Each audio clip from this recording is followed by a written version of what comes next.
Hello, welcome to my VOD channel. I do a lot of programming and some other things like playing games. If you want to see the streams live, you can watch them on my Twitch. There's a link in the description. Without any further delay, let's get to the stream. All right, we're on. Starting a little late today. Unfortunately. Okay, so today's goal. Can I make this a bit brighter for myself here? No, it's as bright as it gets. Okay. Today's goal. Still working on. Let me flip that. Still working on the ground stuff. I just finished this buffered image thing. So that's great, that's done.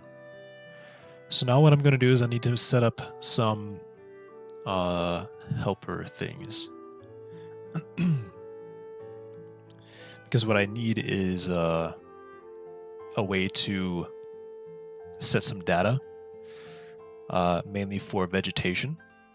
I've come up with some pretty good ideas for how to do vegetation, and I say come up with ideas. I stole these ideas from Minecraft, but they don't implement vegetation in the same way that they do terrain generation, which is what I'm going to do. I'm going to take some of the things that they do for terrain generation. I'm going to copy it over to how vegetation happens. So, let's see here. So we'll start on the large scale. So we'll just say vegetation populator. No spaces here. Vegetation.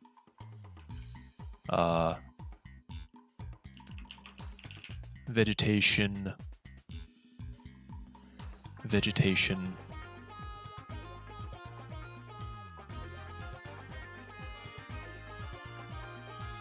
I want this to be generic so I can use it for various plant types. I mean, I guess I can go like as generic as possible. Man, this stuff is loud.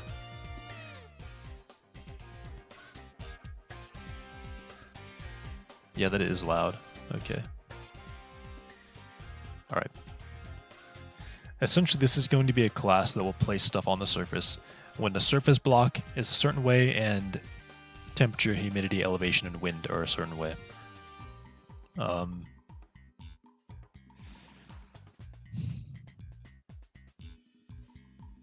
Let's perhaps do some... Let's do some designing here. I'm going to open something else. I'm going to write stuff down. It's probably better to actually plan this out. I've been chipping away on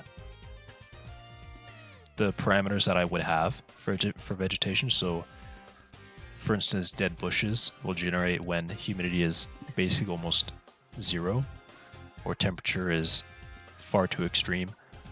But it would appear at the very edges of where other stuff would appear. Okay. Let's do... Make sure this is on the right side. Okay.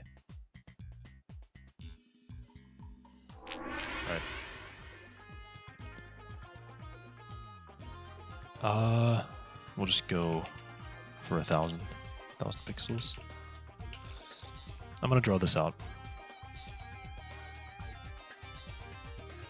Very bright. Okay.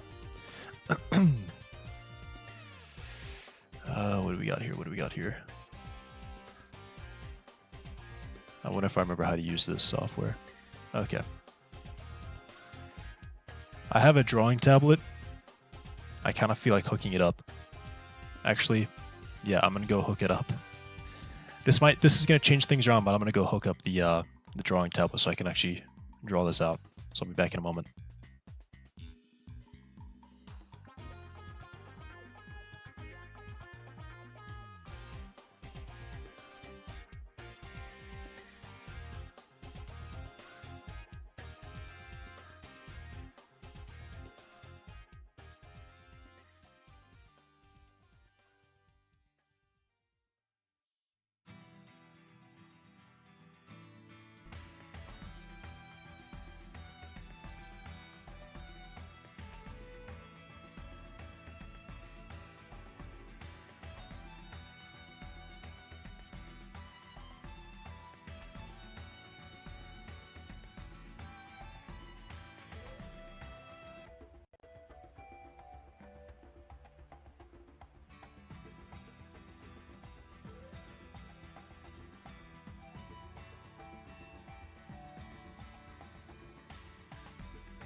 Okay.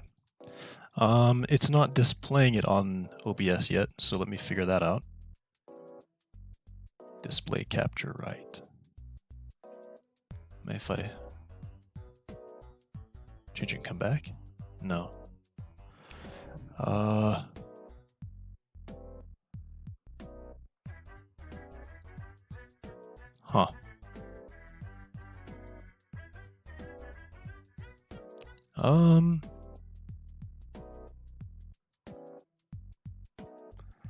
Let me duplicate this scene. I haven't set this up yet before, and I thought I was going to the other one.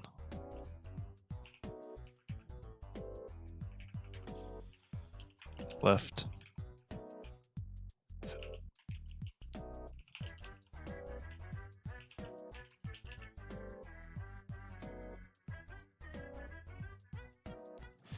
Okay.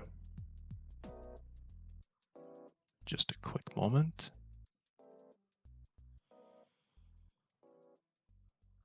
Duplicate that one as well. Can I? Okay, I cannot. Display capture.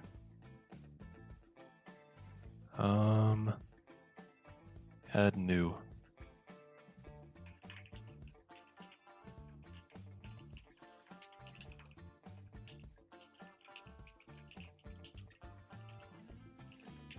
Tablet only. Okay. Oh. Canvas. Okay, there we go. I'll actually rename that then. Rename that to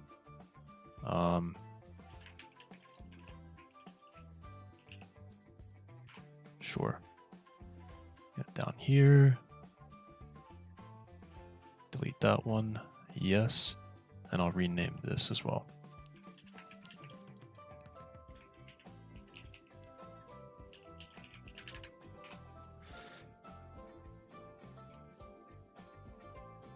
Rename that again, actually.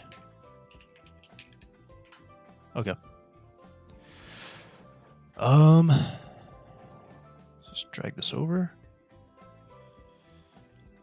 Pop this up.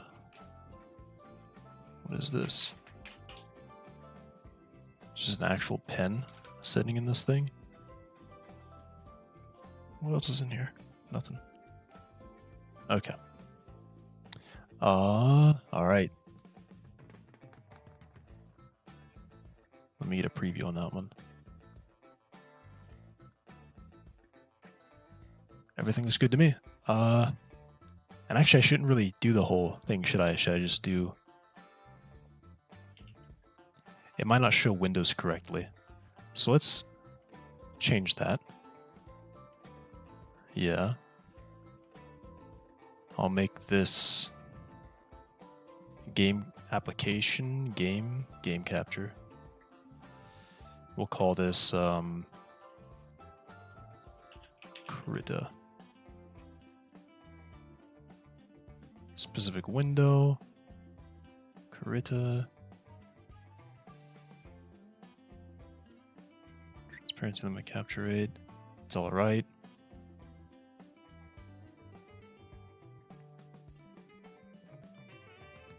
Oh, there's not a... Wait, is this not connected?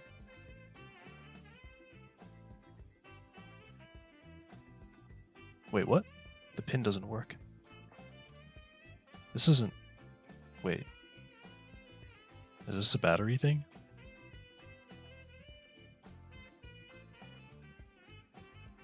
Huh. That's strange.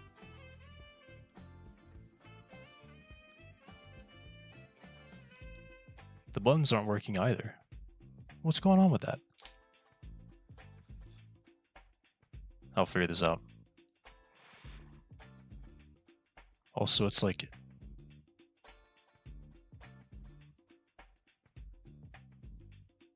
Transform, reset. What the? It just, like, removed it. Okay. Transform, edit, transform. Position, size. Wait, it's like not even... It's not capturing anything.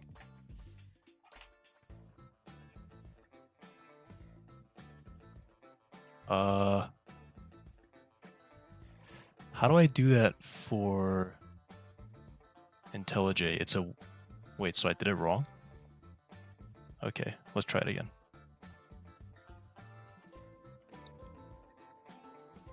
Window capture. Okay. That's what I was looking for. Krita. Automatic. Okay.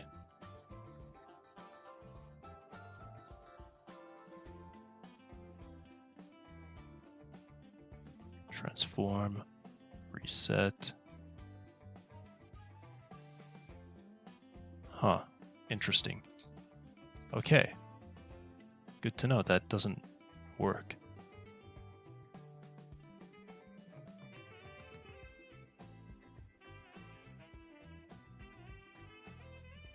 Oh, this one works. Oh, now it works. Okay. Strange. All right, let's move that down. No, move it down. I want to move it down. Come on, let me move it down. Here we go.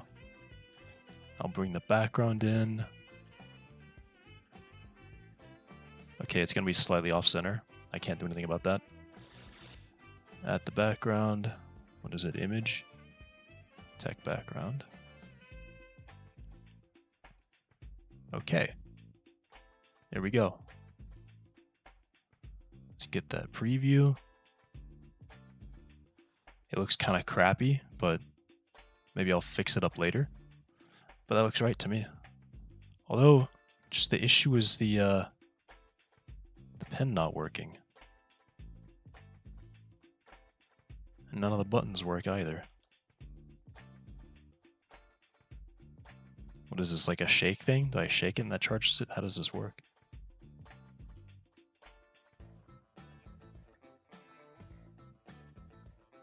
I'm actually quite confused. I don't know how this thing charges. I don't know if this opens. No, I think it's just like a touch. The pad should just work.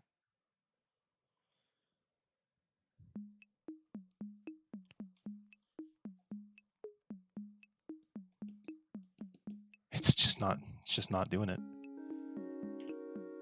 Okay. We'll flip over to it.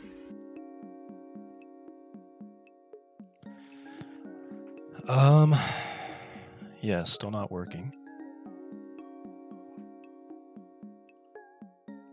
Maybe if I click into it first and then it will work? No?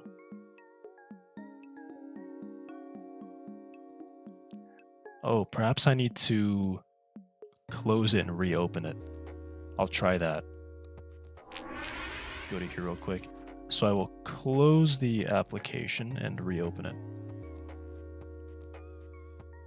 No. I still can't use it. Okay, let me try moving some cables around back here.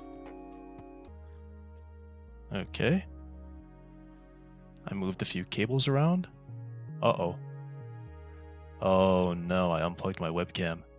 Didn't I? I did. Wait, what? Okay, let's go to... let's go here real quick.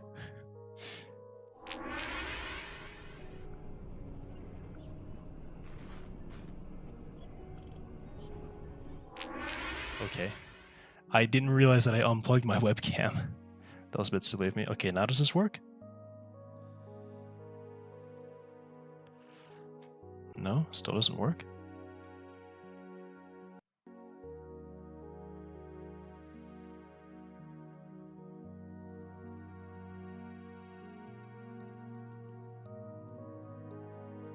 Oh, what just happened?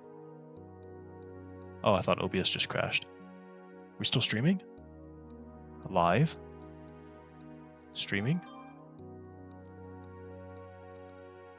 Okay. Cancel that, actually.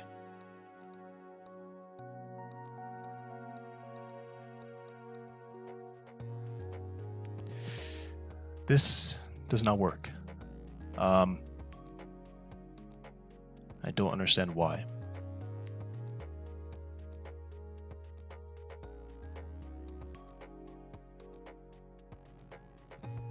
Maybe I just turn it off and turn it back on. You know what? I bet Windows settings did something weird and I have to change a setting there to allow me to use the touchpad on this. So I'll turn it back on.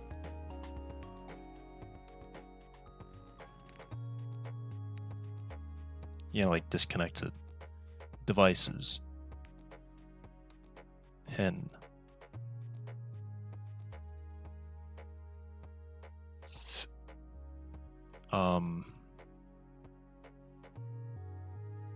Mouse? What? Tablet?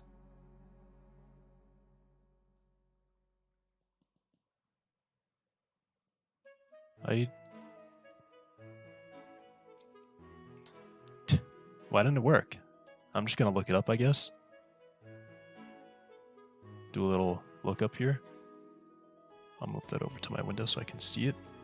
Good.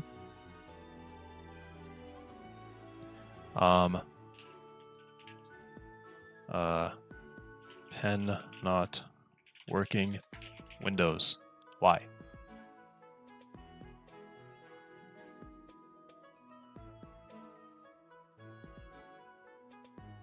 Reinstall the latest driver. I think I just want to try a different. I'll try a different USB port here again. I'll move one around. See if it fixes it. And I will not unplug the webcam this time. I will leave that plugged in.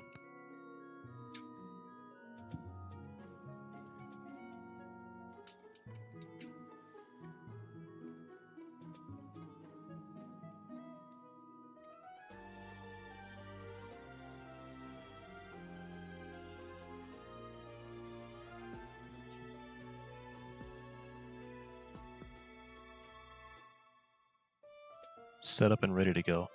Yeah, I just don't believe you. Okay, we'll try the pin thing. Well, I don't know how to pull this out.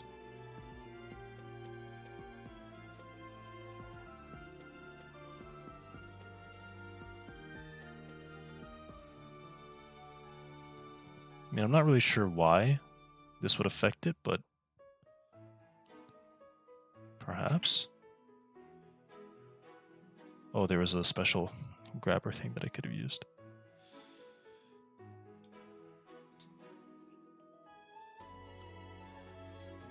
No, it's not the pin.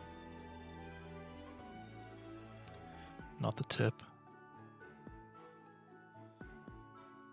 So what's the big issue here?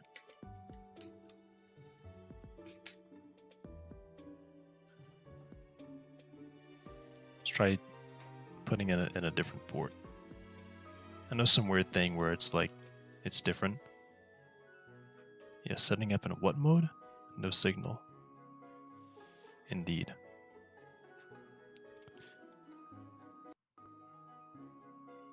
I got no idea. I mean, this has just simply worked every time I've made.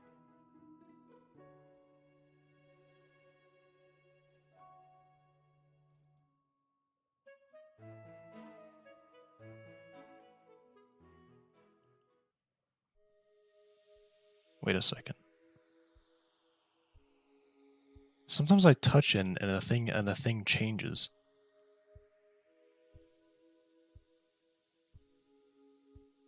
And I'm not sure why.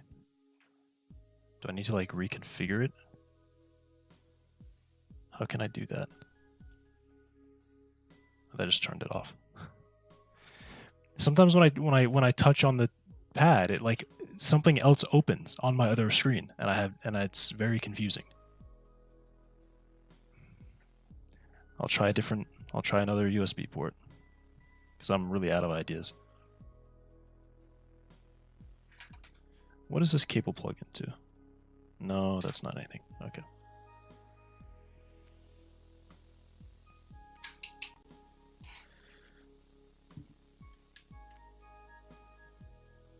He's getting all twisted around.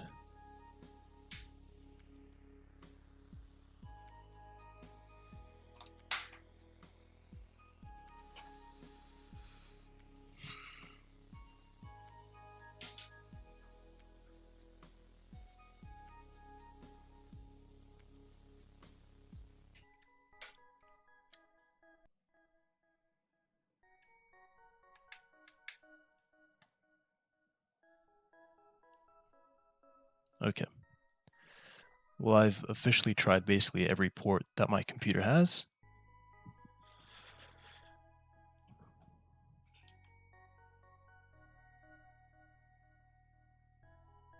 Is set up and ready to go. You liar.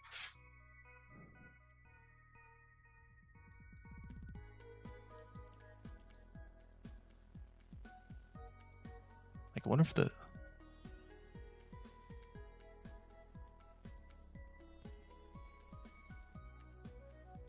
How does this pen even work? Is there really not a battery on this thing?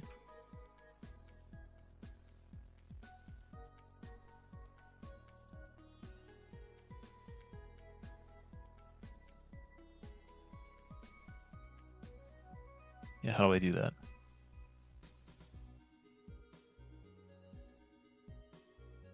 Check if the battery is properly inserted inside the pen. Yeah, so how do I...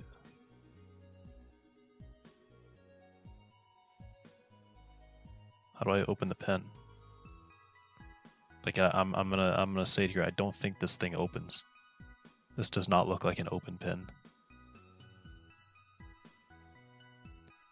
A new pen nib. Doesn't work, man.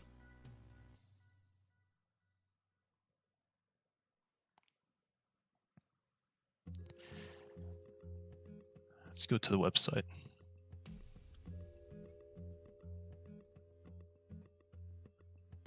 Uninstall. Yeah.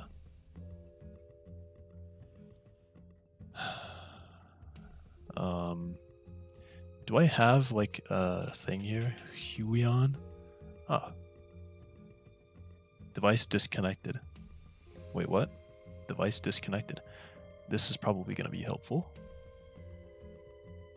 That's literally not... Oh, wait. Oh, it works. What? Huh? It straight up just worked. Device disconnected. I don't understand. Windows, what have you done to me? Remove device. Yes. Windows is like messing with me.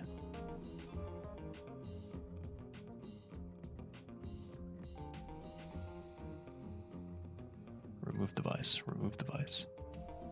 I noticed I clicked remove device and yet I can still see everything here. So that's really interesting.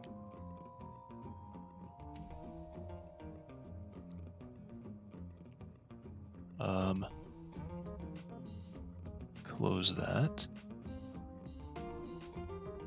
Add a device.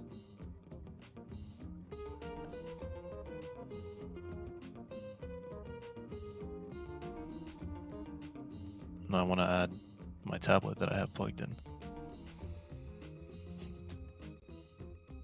Very funny.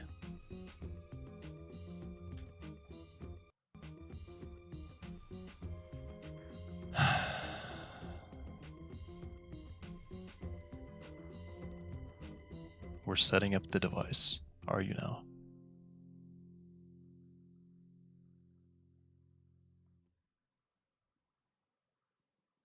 It looks like you're not setting it up to me.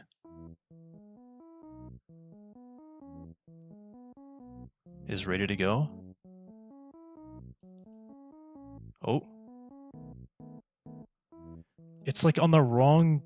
It's on the wrong monitor. What the hell? It's using the wrong monitor.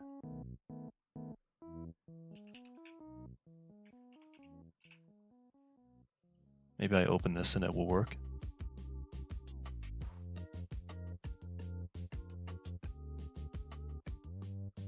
What? Open.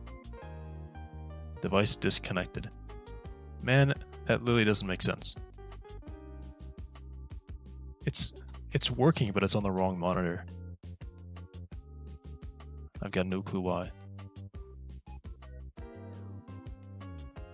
How can I, update drivers or something?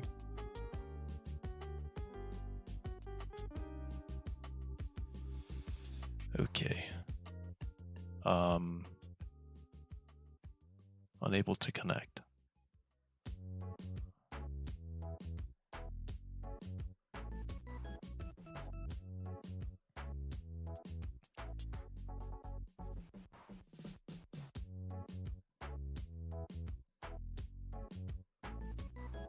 First run with administrator privileges and restart the driver software. Huh? I don't even know what version drivers I have.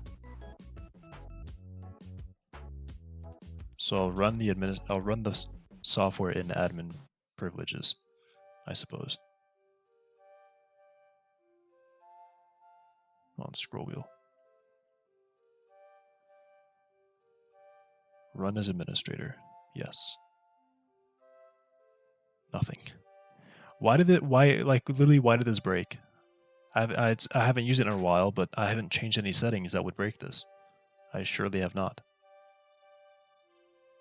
Very strange. Why is there just like an open email button? Okay. Precautions before driver installation. Please uninstall it before installing a new one, otherwise conflicts will occur. You must uninstall Huion and how to uninstall. Do not connect your graphics device to the computer before driver is installed.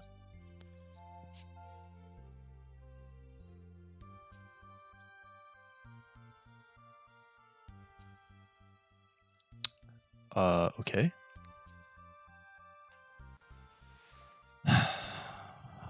I'll just go back to what I had. I guess this is what I get for trying to do something different, trying to do something a little cool. Windows just decides, hey, you know that software that you were using for a while? Yeah, it doesn't work anymore. We broke that shit. We didn't think you really wanted to keep using that. So we made sure that you would struggle to use it.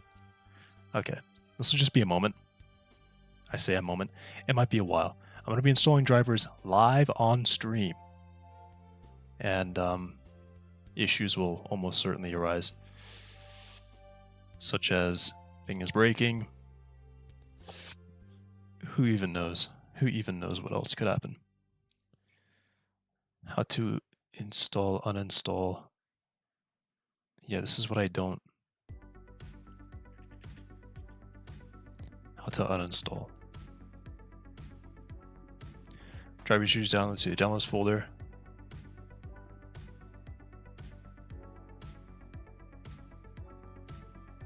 Install driver control panel.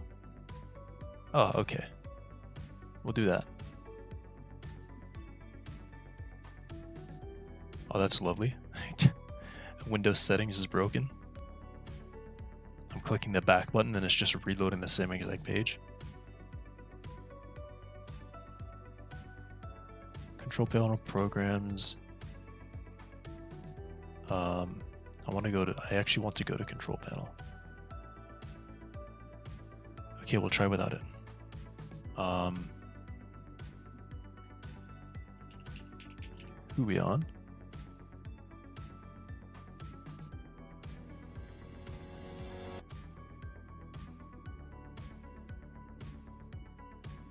Open the folder where you saved the driver.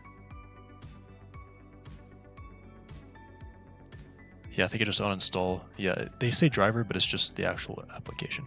Uninstall. I'm using 15 apparently. Okay. Sure with uninstall? Yes. Uninstall. This stuff is broke. I just wanted to like do some planning and drawing. Draw out a plan. Uninstalled. Great. Let's get 15.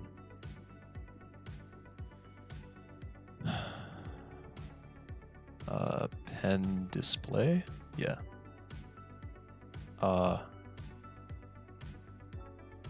Just the regular one?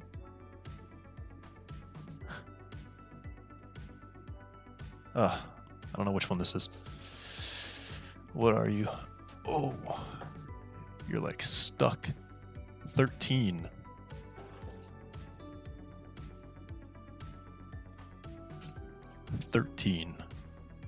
Canvas 13. That's the one.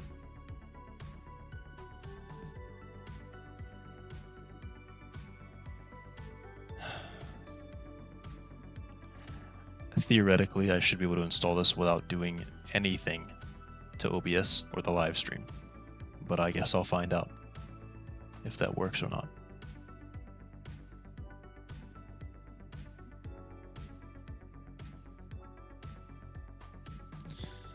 All right, download complete.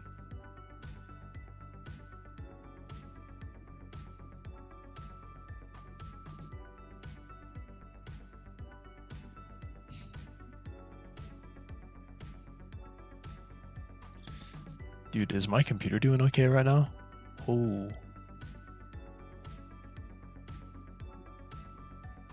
It is really struggling. For installing, please go to graphics software. I did. OBS doesn't count, right? Yeah, OBS doesn't count.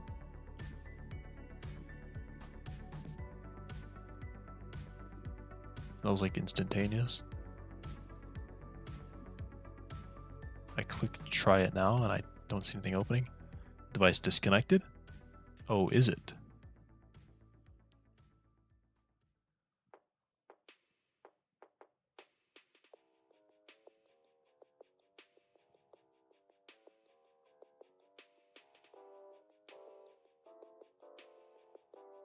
Oh, it showed up. Okay, now it might work.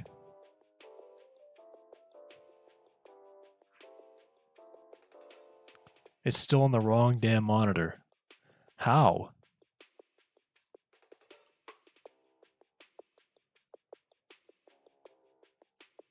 Working area. That one. Monitor caliber. Okay, can't cancel calibration. Okay, great. It's on the monitor now. Okay. I just had to reinstall it, I suppose. Alrighty. We're on the correct monitor now.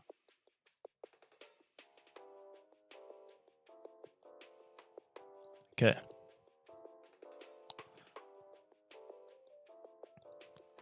Oh, it's working. It's working. Great. Okay. Turn that off. We will flip over to that. Let's open our image editor again, if I can remember what it looks like. All right, we'll be on to it any moment now. Any moment now. I need to increase the brightness for this. This is way too dark.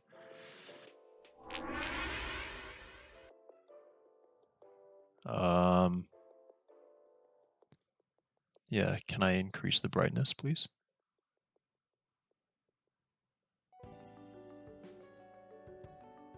Display. I gotta crank that brightness up a lot. Brightness. Here we go.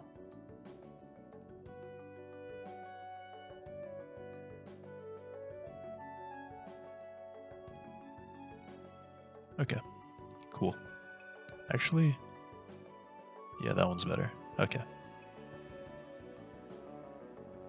All right, we on it? I can draw now. How's that look? Oh yeah, we're drawn.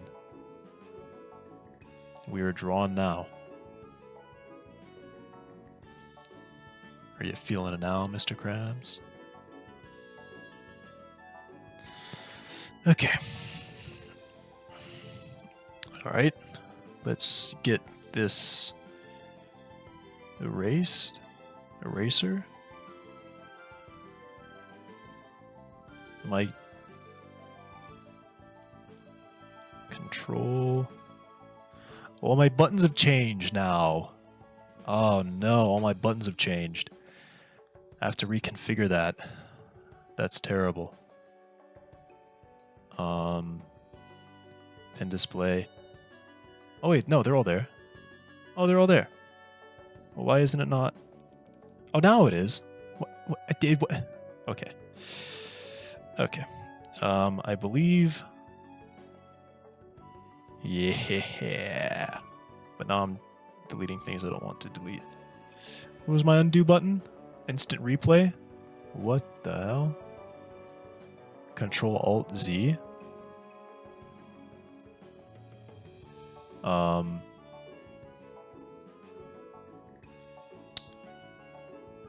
Shoot. Control Alt Z, is that the undo button? Is that my undo button? I forget what configurations I had here. What does E do? E changes it to an eraser, right. What does this button do? That button also changes the eraser. This one, what does it do? B for brush, brackets for brush size. I think this one at the bottom is a mirror button, but I won't be mirroring anything, so we're good there. Okay. Let's just delete that. Get a new one, or fill that with white.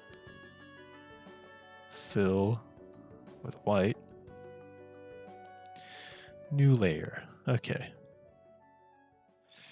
Brush size. Bring that down. Bring this up to 100.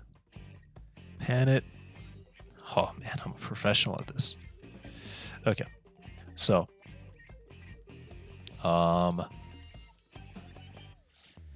What do I want? I want like vegetation here. So what do I need vegetation? So okay, so what's that's a W. That's not even right. Bring this down even smaller. Vegetation. Incredible handwriting by me. So vegetation, it has a plant. Forget I just did all that. Oh my gosh. A plant. It has some graphs. It's got some graphs. What else does it have?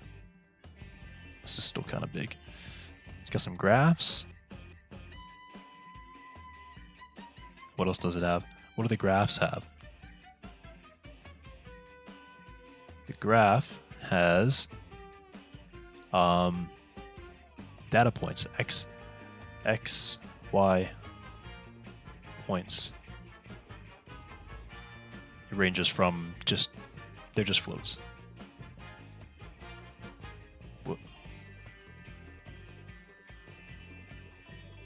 They're just floats.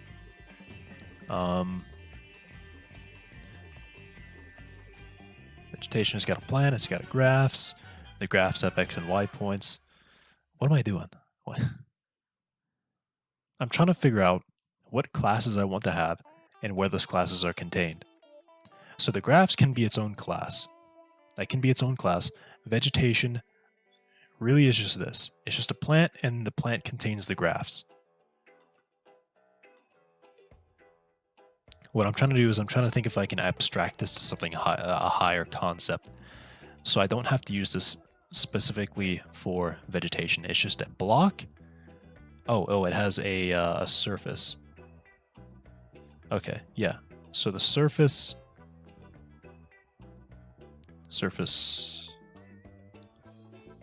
It's got a surface map. Basically, you have a surface block, and then that block has its own graph tied to it. So, okay. Let's make that. Let's fill this in.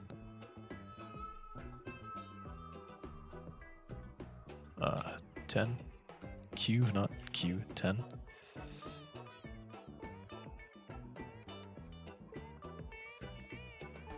Just color that out.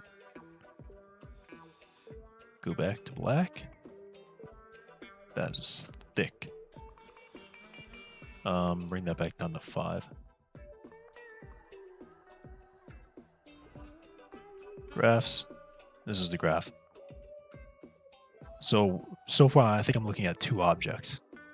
I have a graph, which is just X and Y points, which it can't really be a map because it has a set of points, and I pass to it an input, and I say, okay, give me the result. And it needs to create a graph based on that. So the graph will more or less just have an array of points, and then it takes an input. So we'll have a 2-dimensional array of points. So float 2 points. And then we'll have a function called, we'll just call it sample. And you'll sample at a X. You'll sample at X. And that reads into this data array, and it computes what your value should be. So it'll find 2 sets of points that it sits between. If it can't, or well, it finds 2 sets of points that it sits between. If it's outside the range, which returns 0. If it's inside the range, it returns whatever the graph defines. Okay?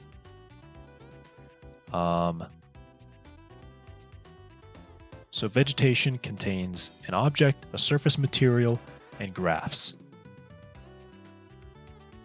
So we can just call it a block, a material, just a material, I suppose. So it has, trying to really, I can actually just use the eraser. Eraser, big.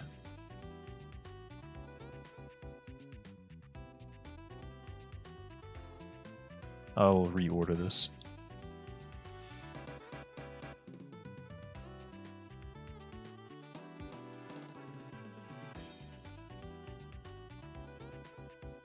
Okay. We have this. Flip it back. 5. So we have a material. And then we have a map. So the map is, it contains a block, a surface block, and a graph for that surface block. And then a map.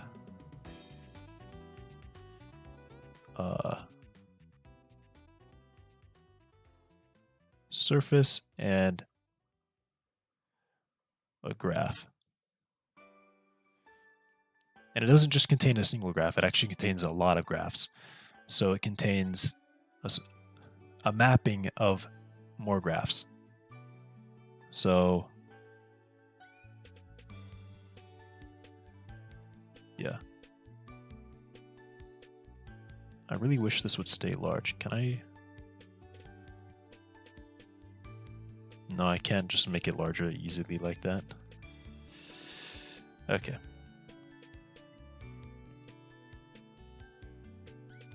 So we'll have a map. The map contains... No more eraser, please. The map contains...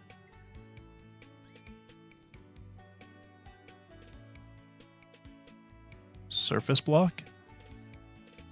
And then another map, which will be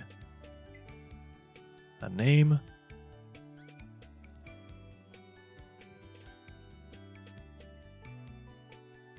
a name, and then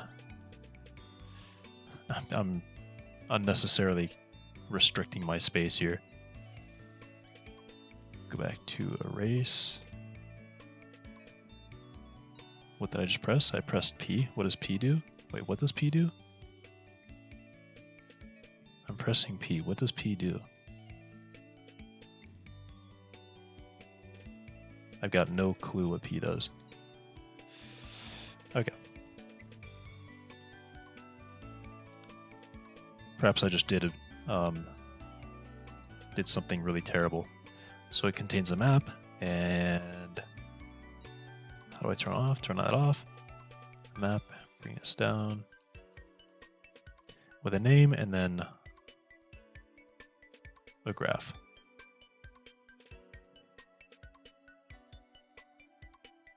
And that's our graph. Graph is just X and Y points, an array of points, which is floats, contains this structure right here, vegetation, we have material, we say, we give it vegetation, we give it I want to make it kind of dynamic, so I think we give it, we just say, hey, will you place a block here? Will you? We'll give it a, we pass it a surface block. So let's say, I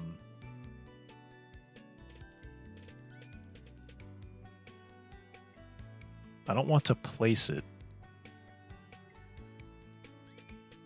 I don't want vegetation to place this off. I just want vegetation to take the inputs and say, will you place something here? And then vegetation says yes or no.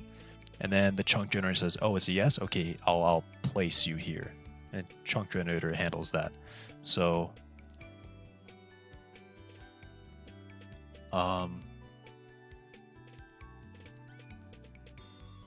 perhaps I could just say, hey, what's your probability of placing here with this value? That's probably it. So we'll pass it that. We'll say,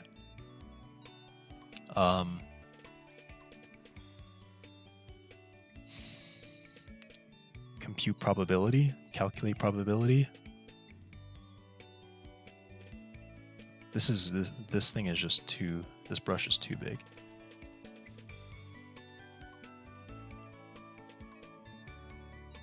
Compute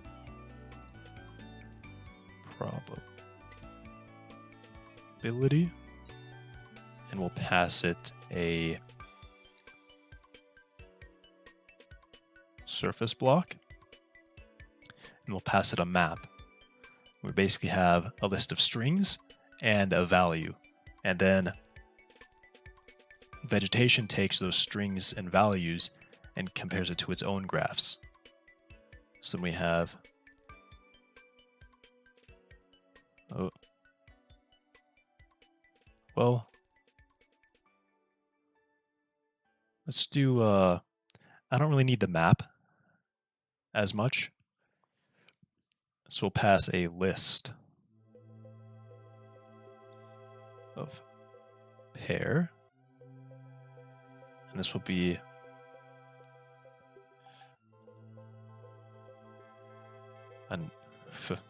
a name, and a value. So just compute probability, we get a float back, and we say, okay, here's our chance of placing something here, and then we do a calculation on that. So, all right, I think this is good. I think I've got this figured out. The biggest issue is definitely going to be this sample function. I think that might be the hardest thing to implement. So I'll go ahead and get started on this. I'll keep my tablet here on the side. And bring the keyboard forward, and I will use this as I write the code. Okay. All right. Let's head back to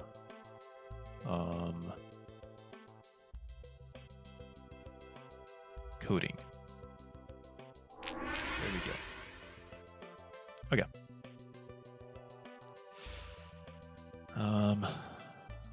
I kind of don't like that I can't see this now.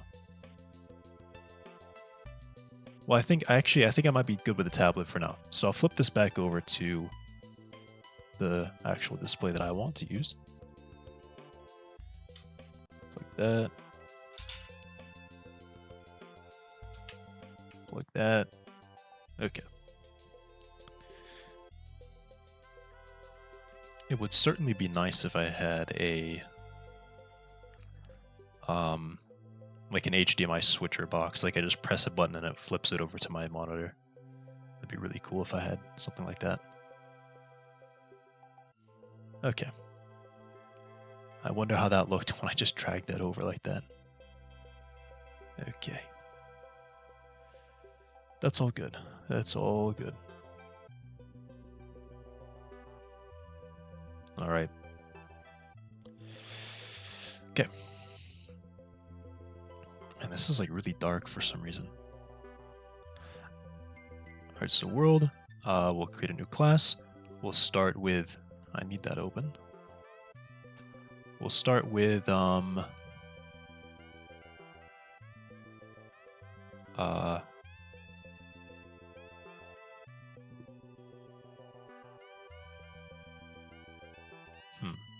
I don't really want to call it spline because it's not a spline, it's just like a graph.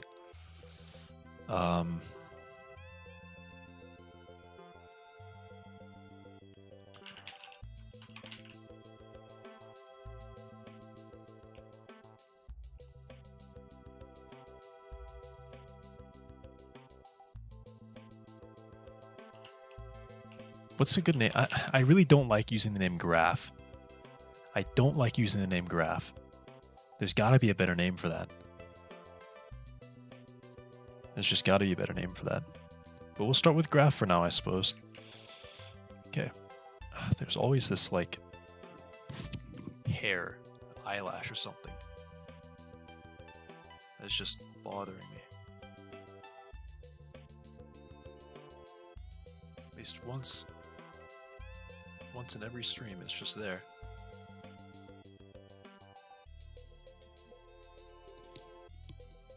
Touching my eyes and bothering me.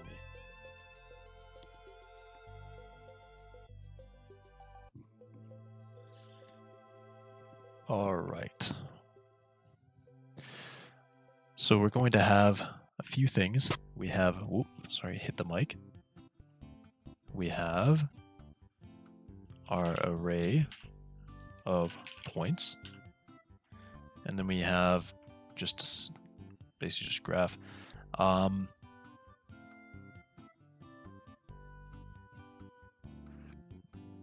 want to dynamically build this array though. I don't want to. So yeah, I'll do like a list. I can take a list. Okay. Public graph. We can take a list. Float.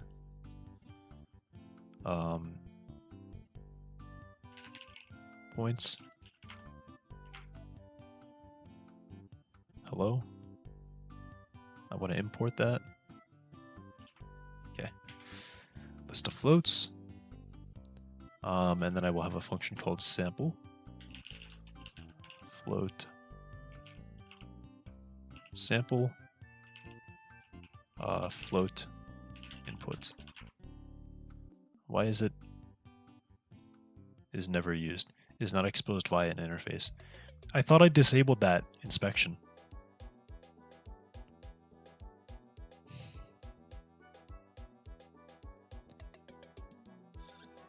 We'll disable it. Okay.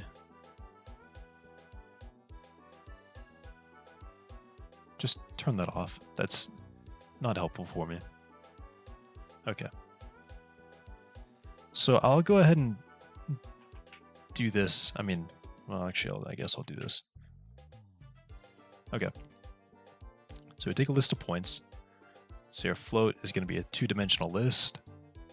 Does it actually need to be a two-dimensional list? Actually, no, it doesn't really need to be a two-dimensional list. We can iterate it this way. We'll receive an X and we'll receive a Y in that order. So first of all, list of floats needs to be a multiple of 2. If it's not a multiple of 2, then it's improperly formatted.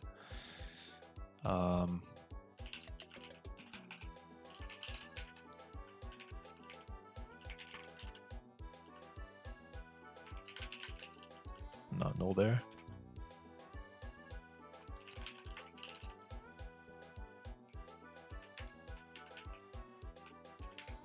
I mean, this is just also if it's odd. If it's odd, we'll do, we will throw an exception. Throw illegal argument exception. Is that what I want? That means pass an illegal or inappropriate argument. Yeah. Illegal argument exception. Throw new.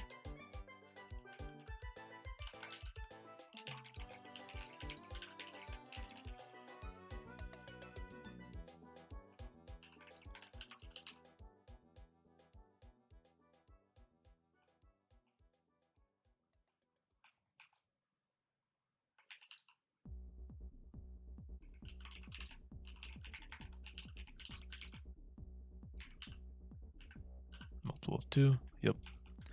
Pretty simple. So then we'll just iterate through this list and add them to it. Points.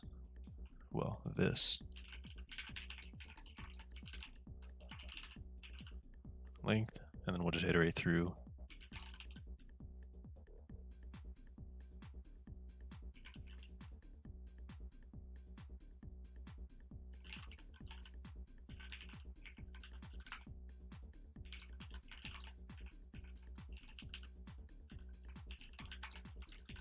Same thing again.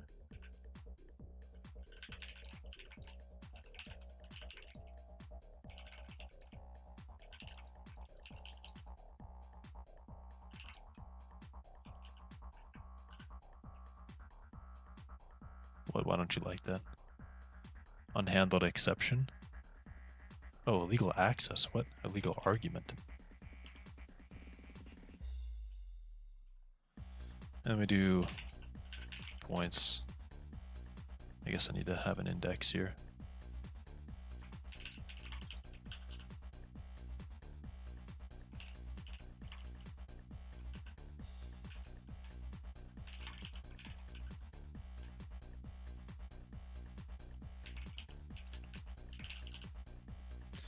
Okay, unpacked. All right. So now we just iterate through those 2 points at a time. Okay.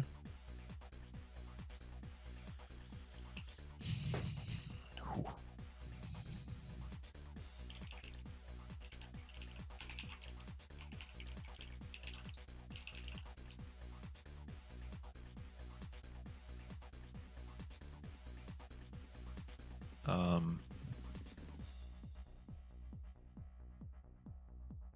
Well, actually, it needs to be a multiple of.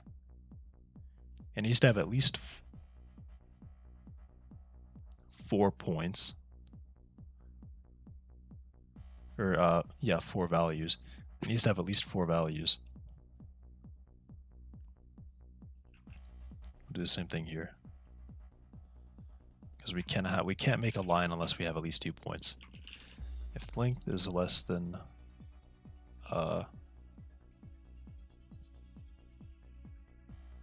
if length is less than 4,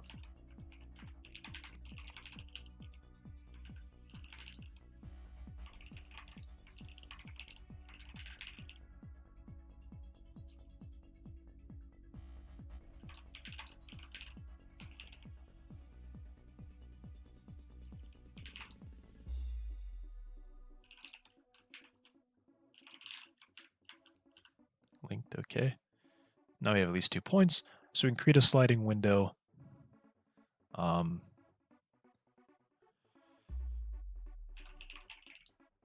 Iterate or check 2 points at a time until input is within range.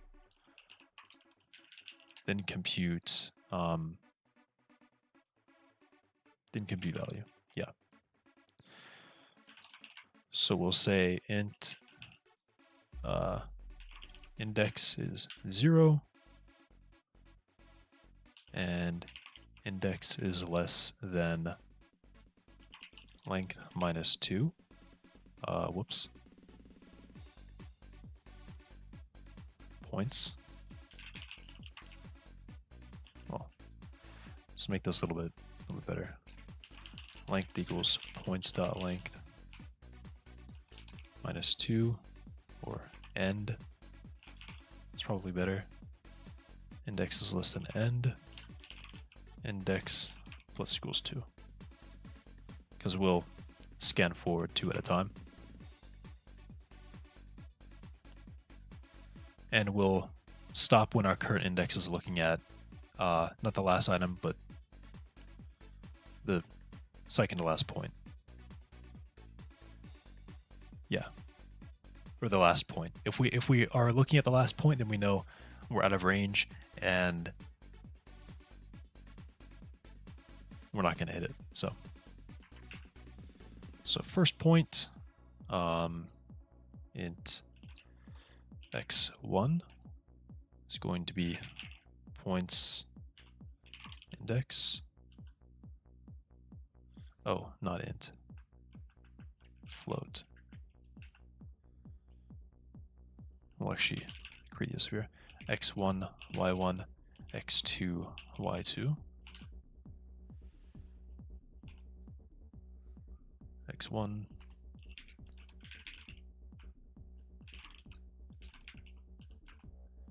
x2, y2.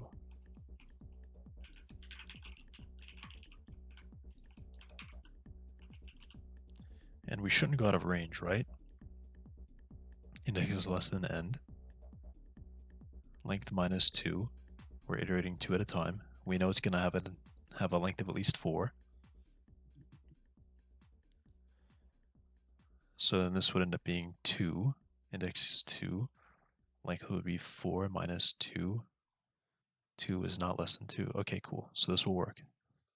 And then we can just compare it to the x1 and the y1. We'll say if input is x1, we'll just return y1. And we can do these later. Same thing.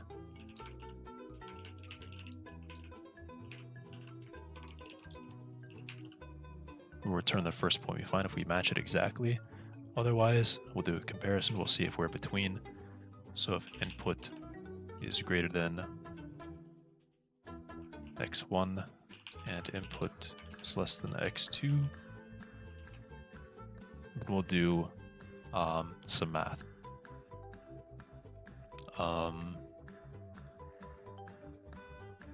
So we need to find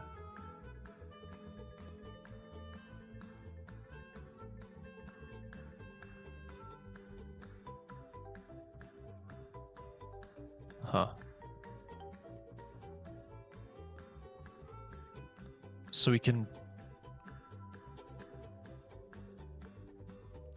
what we can do is we can say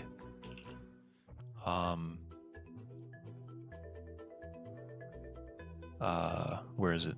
What's the term I'm thinking of? Because we're basically going to slide this back all the way to 0. We're going to subtract x1 from all the inputs, and then we'll do some. It'll make the multiplication a lot easier.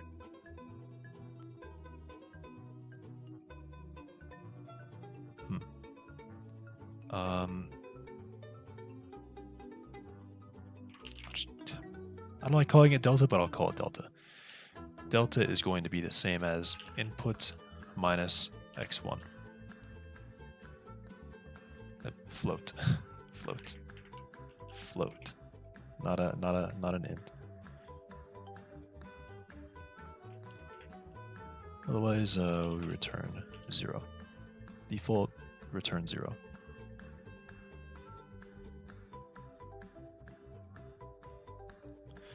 Okay.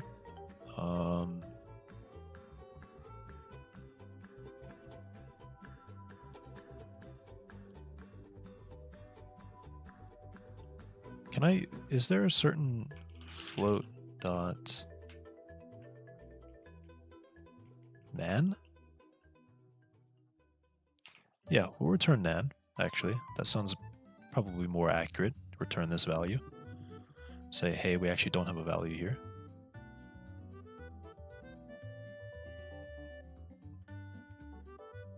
Yeah, okay. Alright, delta input minus x1, and we'll say that x2 equals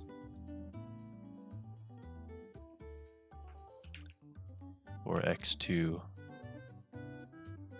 minus x1. x2 minus equals x1. Yeah. Okay.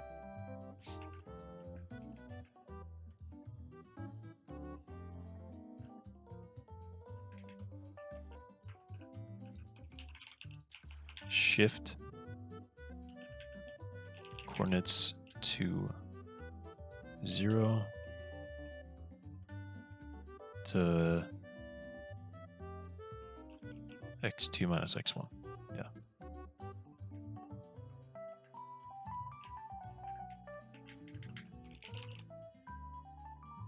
Okay.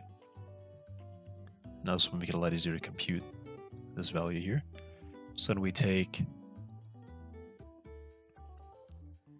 have that a value of x2 will correspond to y2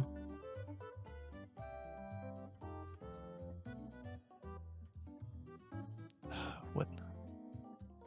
Why is this so hard for me to get in my head, figure out how this math works? It's been a while since I've done math, so maybe that's why. Not quite in practice, so to say.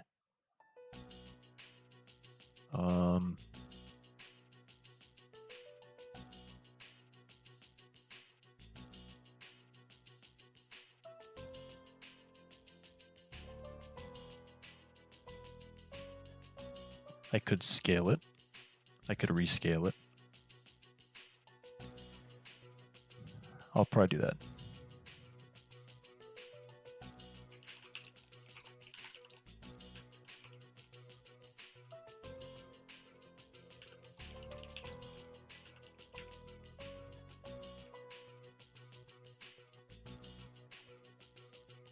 So yeah.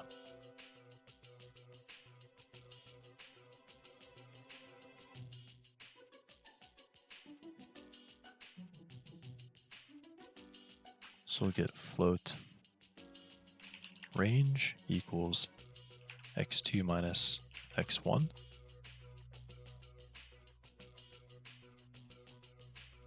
And we'll say delta is this divided by the range.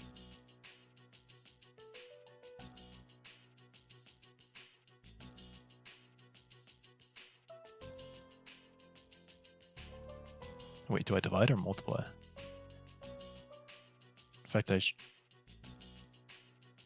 yeah, I scale this one back.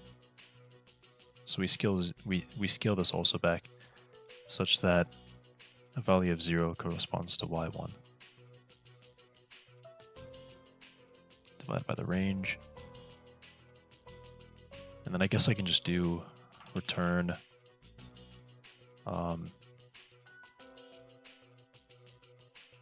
y1 or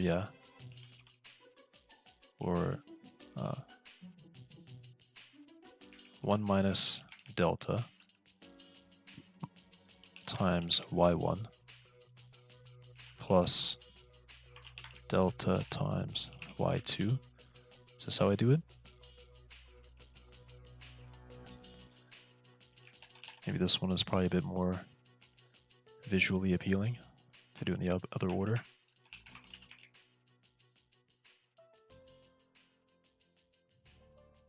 Perhaps. Shift and scale the range. So range is the difference. Say delta is shifted back and then divided by the range. So value of 2, a delta of 2 divided by 2 becomes 1. Delta of 0.5 with a range of 2 becomes 0.25, right? Okay, so I think this works. The math looks right to me. And these are all floats, so they should be good. Should be getting a float out of that. Okay. That one looks done to me.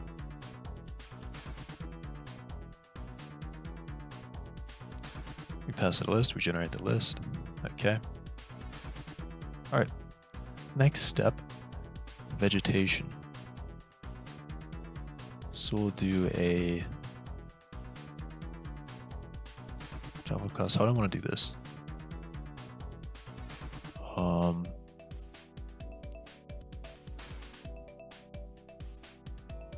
We'll call this, yeah, we can make this really simple. Surface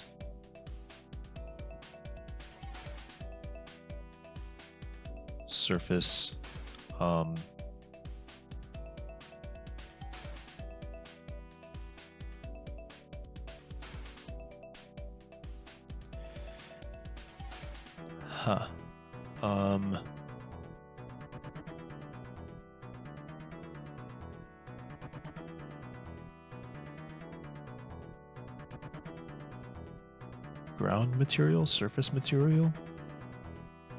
What's a good word for something that sits above the surface? I'm literally gonna look that up verbatim. Term for something that is above the surface.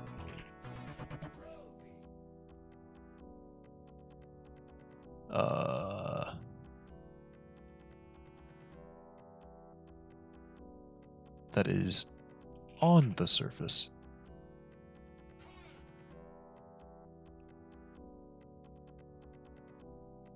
On top of the surface.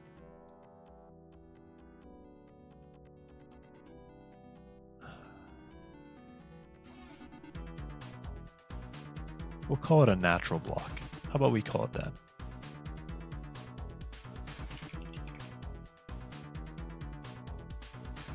Natural material? No, this isn't right at all. What do I name this? Gosh, I don't have good names for these. Surface material. I don't really want to call it vegetation. I'll call it vegetation. Okay.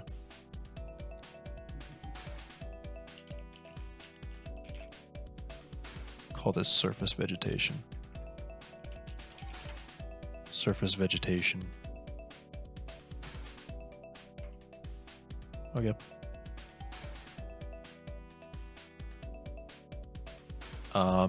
And this actually will be a record.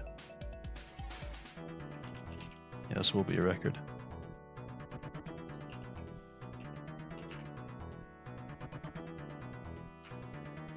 So we're going to have a material or type, call it type, material type. And we'll have a map of material to a map of material to another map, which will have a string and graph.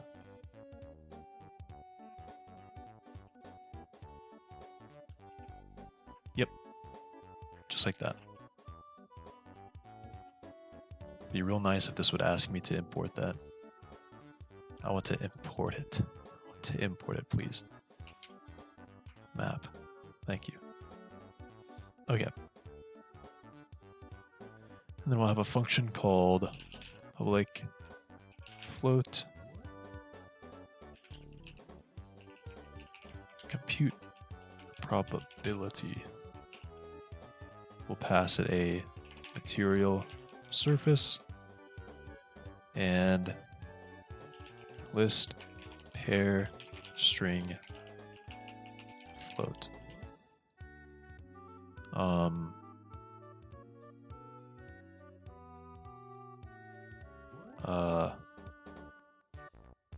What should this be called? This will be like noise values. So we'll call it noise values. Import my pair. Import that list. There we go. Oh, this needs a name.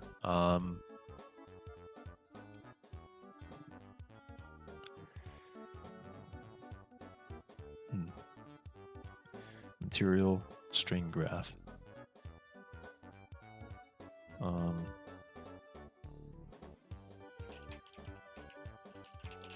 Call it surface conditions. There we go.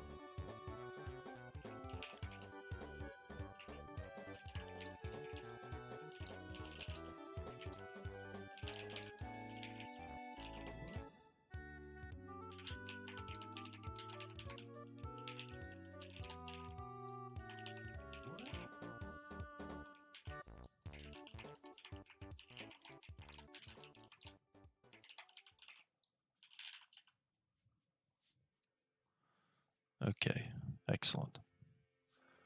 It's all coming together.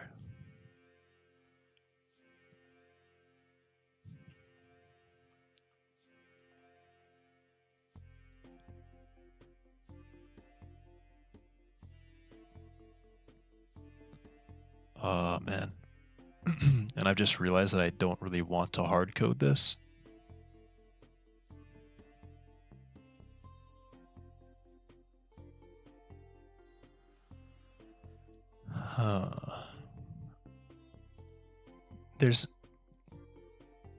I'd like a simple way to be able to export.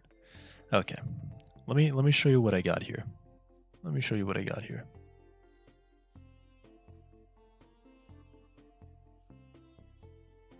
All right.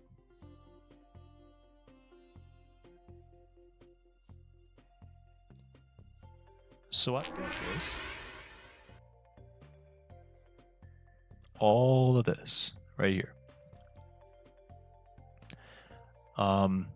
It's not complete yet, but it will be eventually.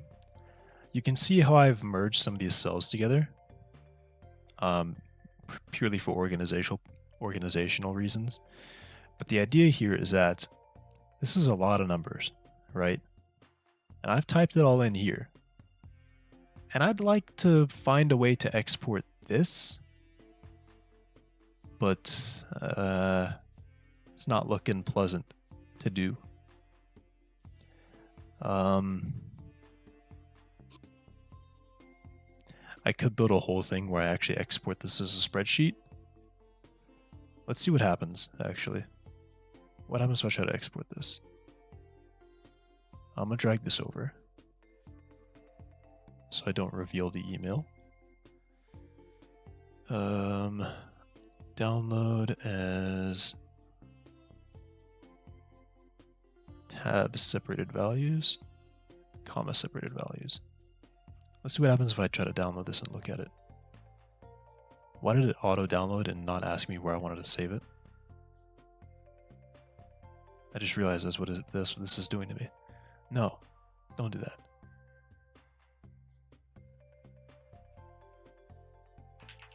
Download.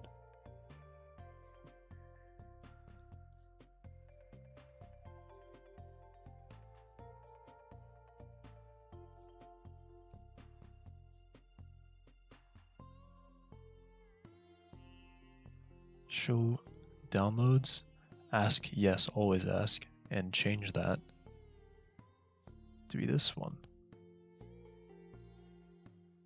Okay.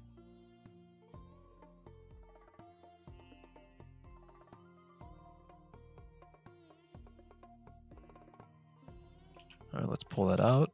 Let's put this into here.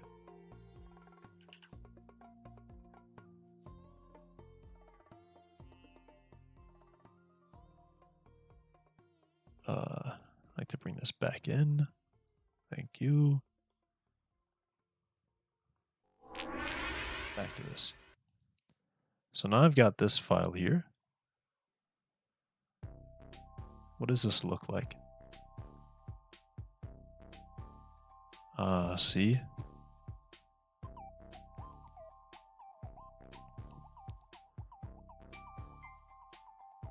So I've immediately noticed how merged cells just look like this. They just look like this.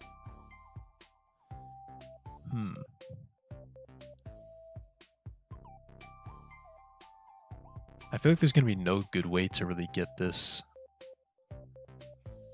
to look like how I want it. There's going to be no reasonable way to do it without going through the thing that I have and just manually typing every single thing out in a row and repeating them.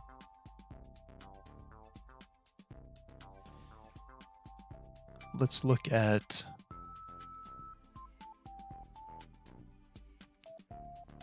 perhaps I can download this as HTML.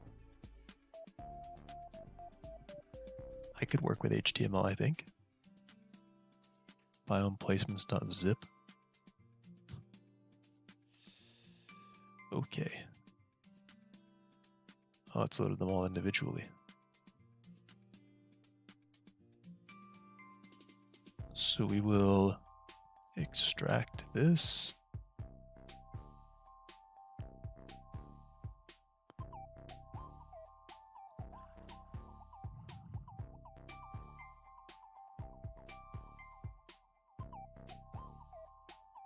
Bring it here. What does it look like now? HTML. How does this look? .waffle. .ritz. What?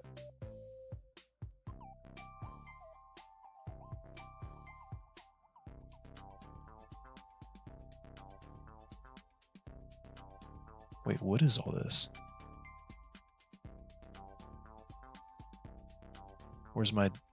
Where's the data?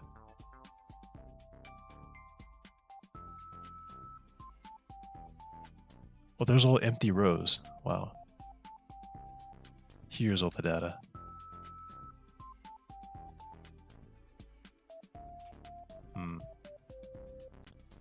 Definitely would be hard to figure this one out, I think. Let me delete all these that are not being used at all.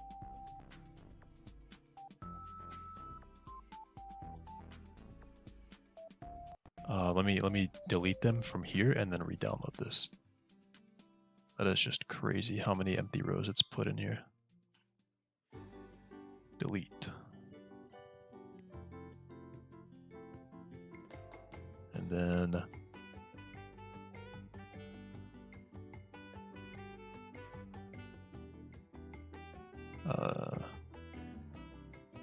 delete. There we go.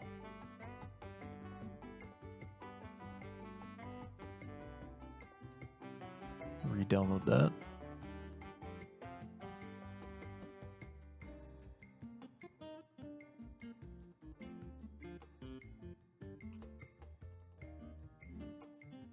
Great. We brought that down from a gigabyte to 38 kilobytes. Or a megabyte to 38 kilobytes. Okay. There we go. Got a lot shorter now. I wonder if there's a decent way to parse this. I need to find one of these cells where there's a big list that starts with a positive number.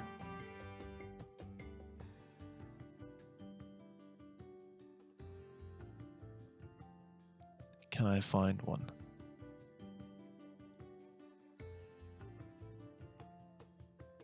Oh, here they are. In row span. I feel like I could work on this for a while to figure out how to parse it from an HTML page. And while I would like to do that, I think I'm okay with manually inputting these values again. I think I'm okay with that.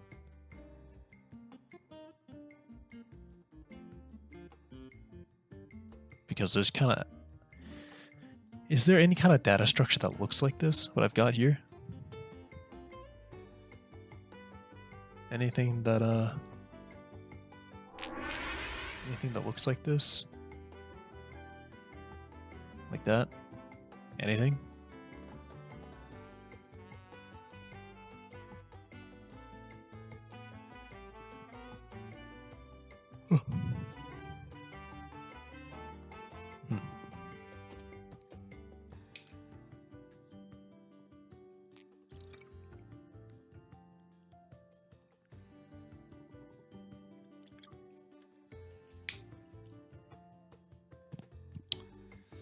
I don't really think so.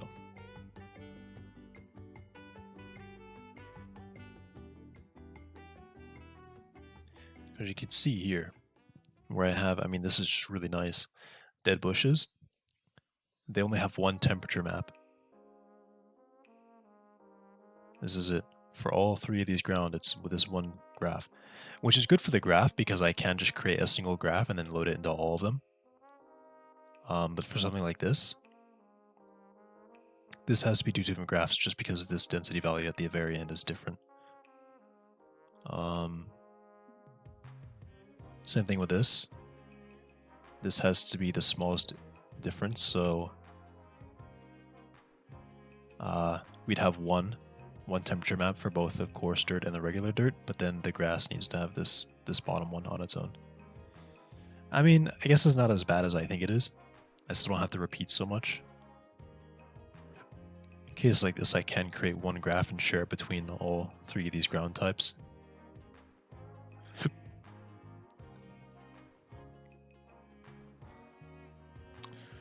So alright.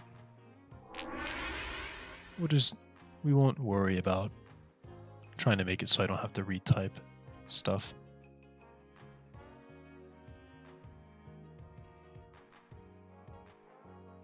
GX is so weird with tabs. I don't know why it's so weird like that. So yeah, those won't be helpful at all. And when I create it, yeah, I just pass the maps as I make them. Okay, pretty simple there. Right. Okay, compute probability. So one of the things about this is that when the values are over certain things, you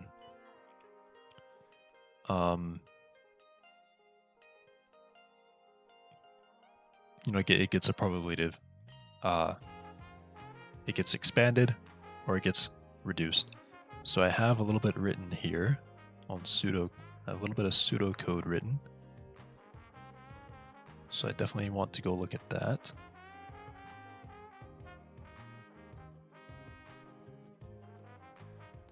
Okay. So let's go and type this in.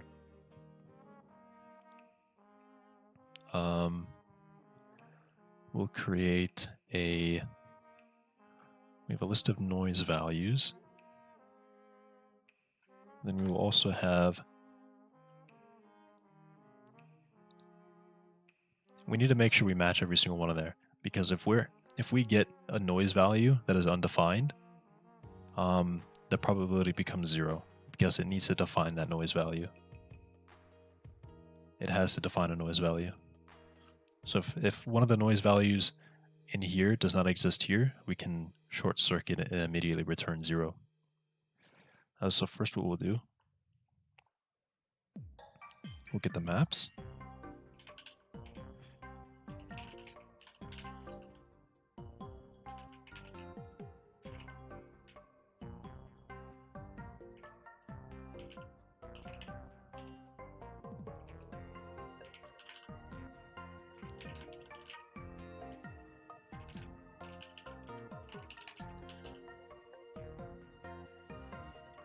Simple stuff.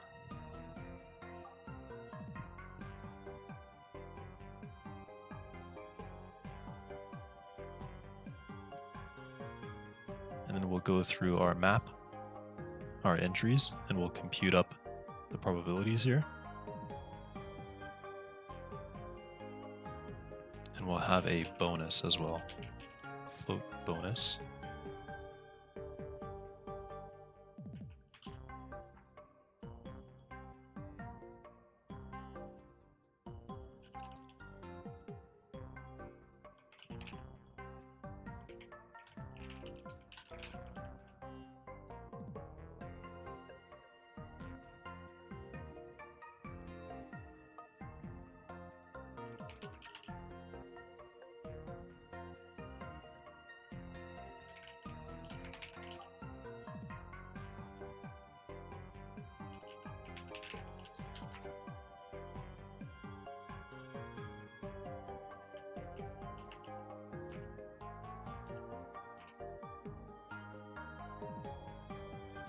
I wish it would like just automatically remove the qualifier rather than pasting it in and saying, hey, you should remove this qualifier.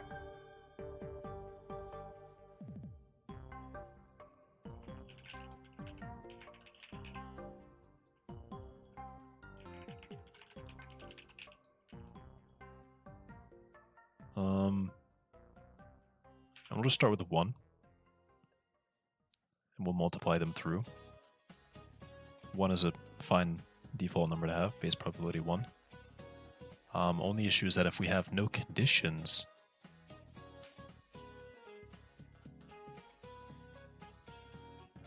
yeah, if we have no conditions, then I mean, I guess, yeah, the result is to say 1 if we have a thing that spawns under no conditions. I mean, that doesn't seem right.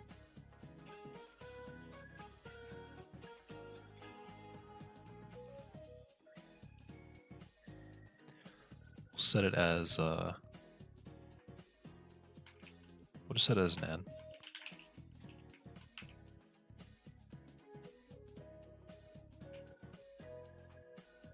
And if we end up with nan by the end of it, then we say, okay, well, I mean, actually, I could do it here. Conditions equals null or conditions dot size equals 0, or is empty. Sure. And now we can use this. Okay. So if we have something that defines no conditions, it will automatically return 0. 0 probability. And at the end, I can just do turn base probability plus bonus.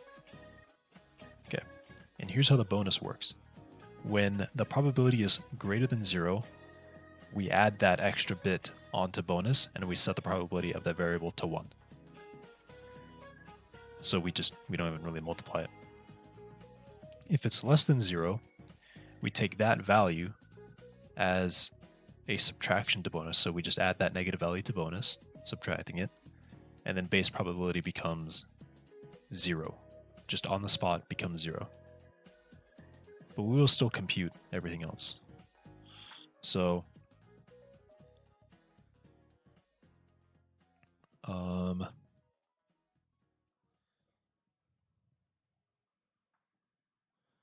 I mean, I thought I would be iterating it this way, but I guess we're not.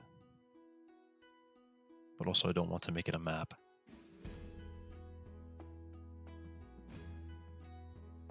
Fine. Make it a map.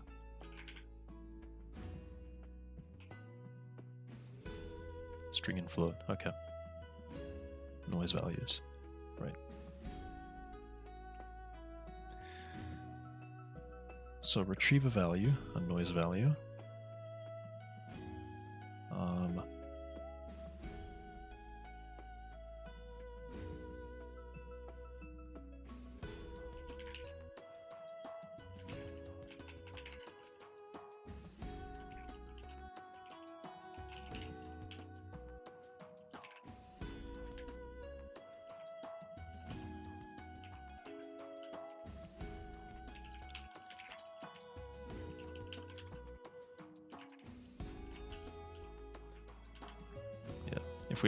If we ever don't find one, probability 0, and just continue. The thing is, we could run into a bonus probability. Actually, what happens if we don't match one? I guess, yeah, if we don't match one, we'll still use the bonus probability. Should we?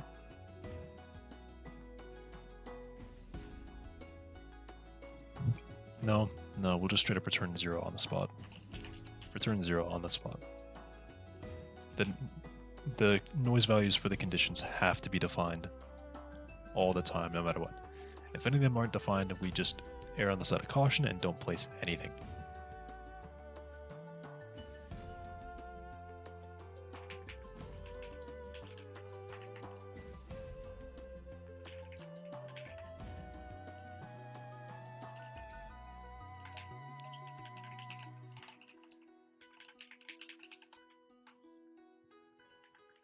Okay. Alright. So now we have our noise value. So we'll do float.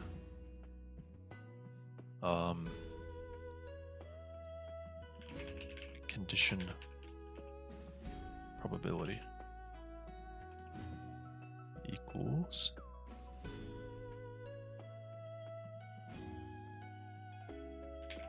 noise variable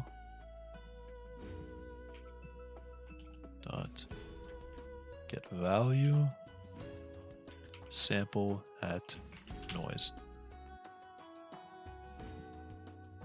Right? And if condition probability is greater than 1, we say bonus plus equals condition probability minus 1, and then I mean, that's simply all we do, actually. We just add it on. We don't need to do a multiplication there.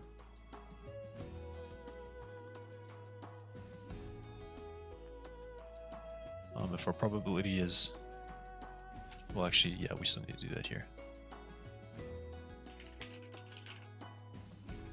If it's negative, we will do...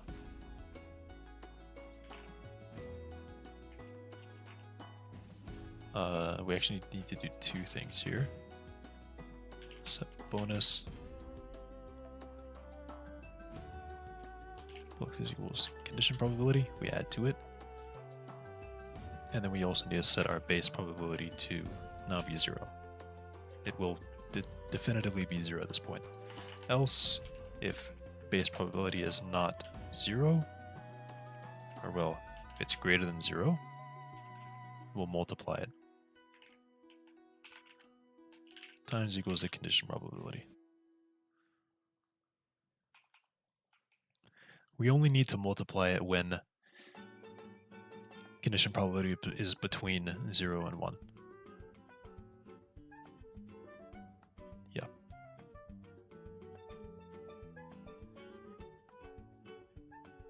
Right. Okay.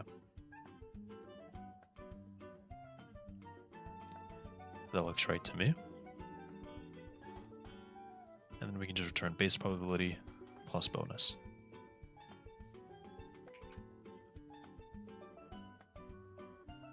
And we can... No, we won't clamp this.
if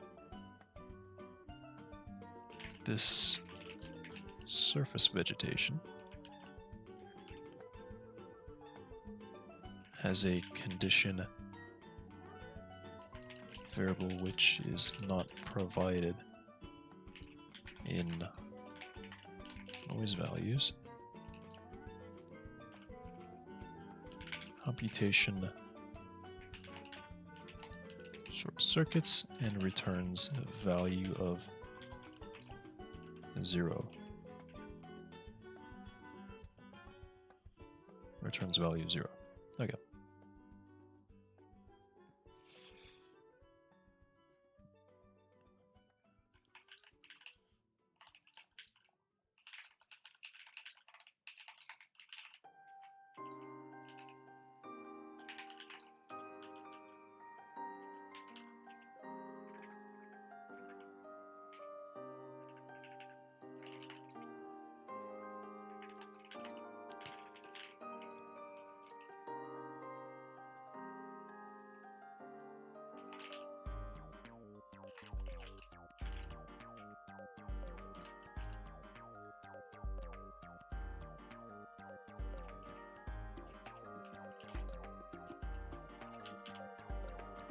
Okay.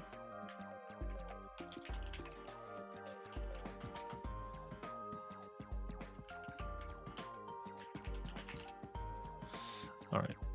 Surface.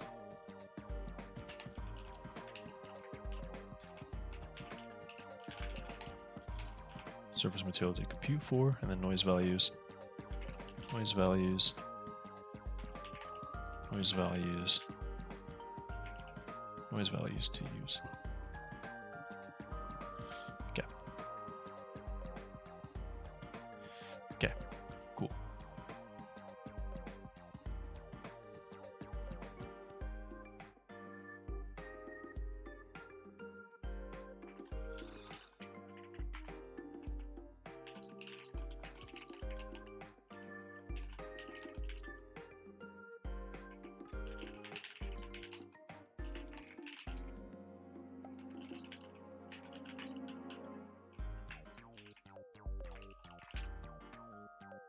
All right.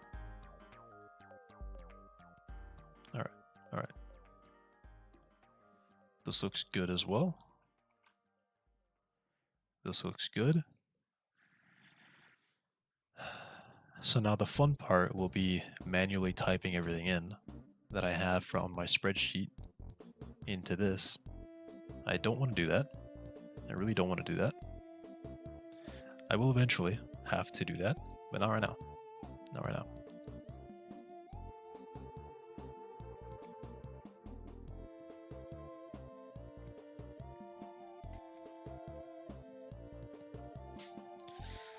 All right. Bottle number 2.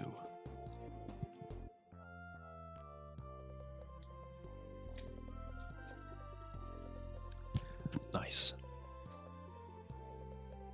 Okay.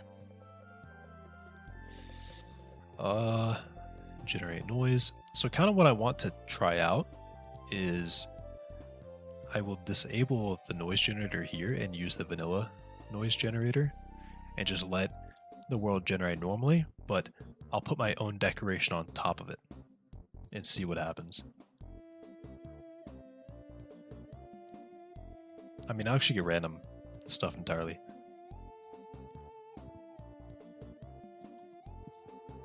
Basically just to test it without, or with Minecraft terrain. Actually, how would I compute that? I just realized that'd be a problem. Because I'm not going to get wind, I'm not actually going to be able to get any of those temperature maps that I set up. None of those will have any values. So I guess I probably can't do that. Okay. Ooh, it's getting a bit warm in here. So perhaps instead,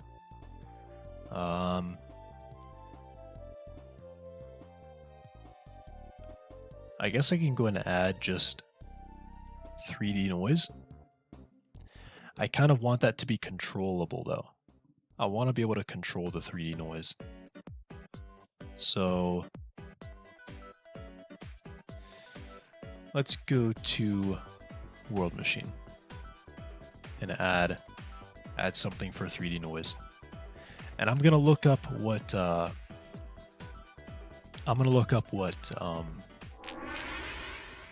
what Minecraft does. I found out that the Minecraft wiki actually contains information about that. Minecraft world generation factor.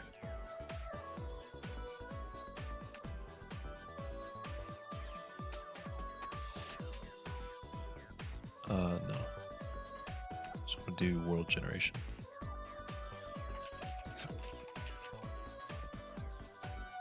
Level generation, seed.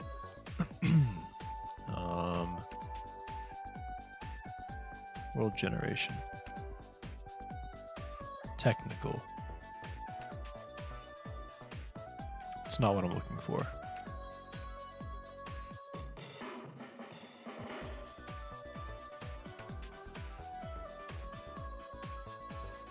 Surface.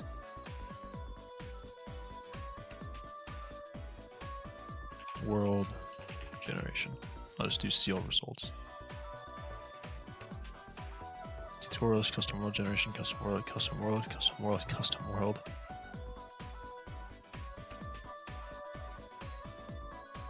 It's all custom world.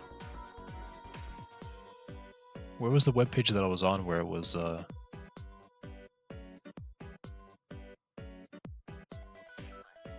maybe it didn't have anything like that.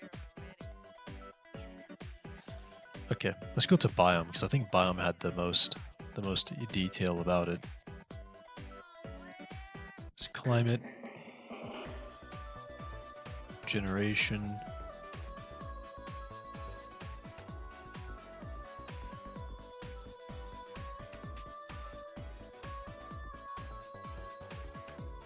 I wonder if they have factor in here. Factor. No results. Squash. No matches.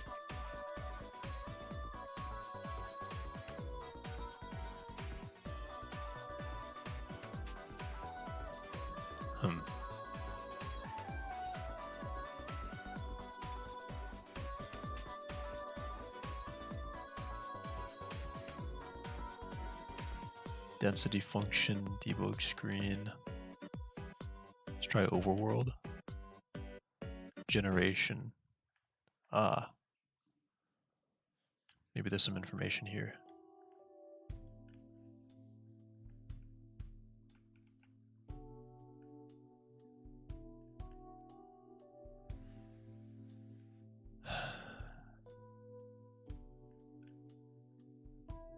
It's just a big eye-bleeding list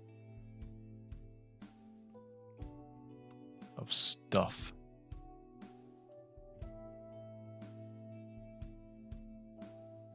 Three-dimensional volume that extends vertically from the void. Do they really not?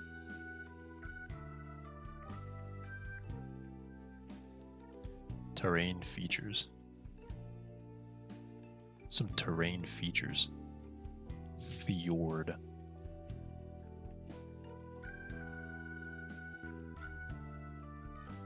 Cuts through high medium elevation terrain. Rivers are deeper here than usual. Oh yeah.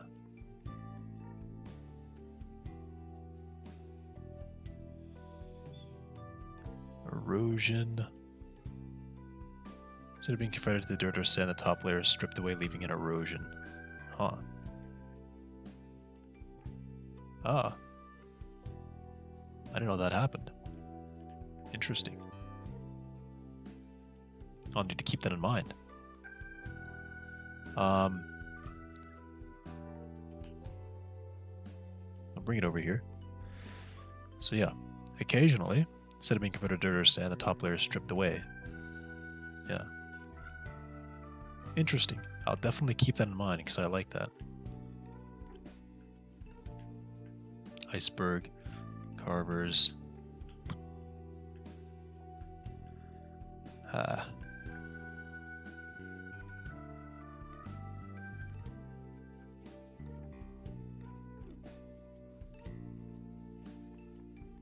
Noise cave, this section of the article is empty.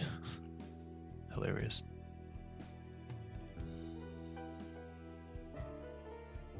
Windswept savannas. Well, yeah.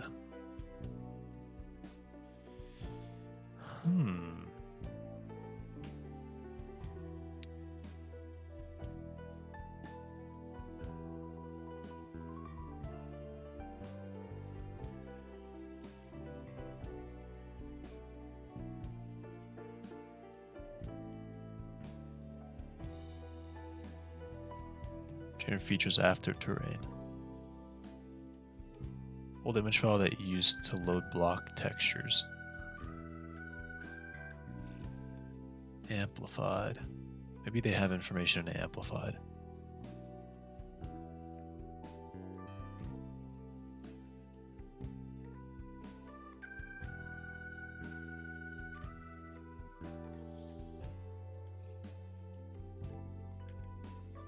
In many large hills and mountains, yeah. They just max out the 3D noise function. Huh.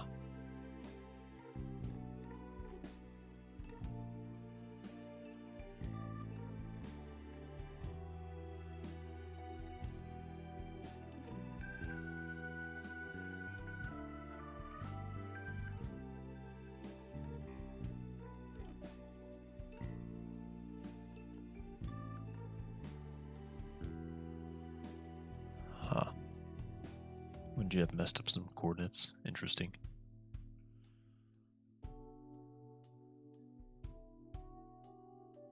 I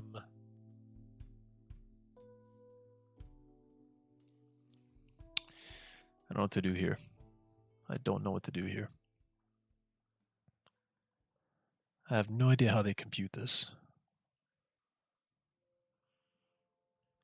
So, okay, let's get to my thing. Zoom in, not out, please. God's sake.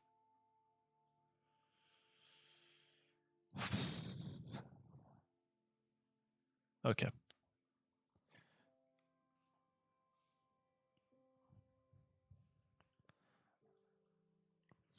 The thing is, I don't know how factor is calculated. I don't know what that looks like. Which is why I'd like to figure that out. Suppose I could attempt to investigate, and maybe I'll find something interesting. So I'll look for a moment. I won't look for very long. I just have to find paper. IO paper, here it is. Okay. Net Minecraft. World level.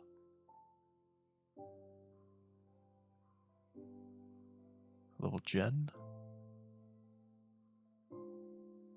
Feature.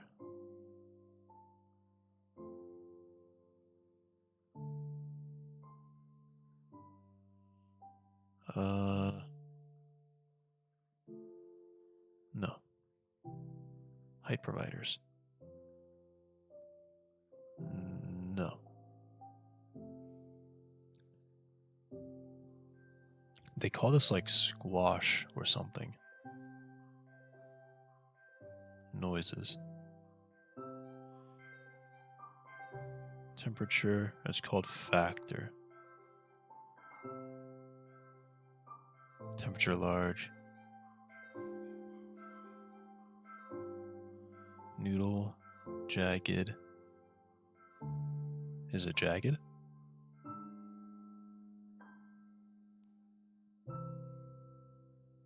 What?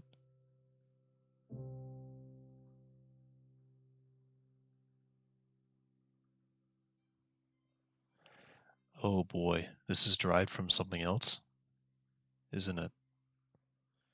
Because you don't see peaks and valleys here. Well, where's weirdness?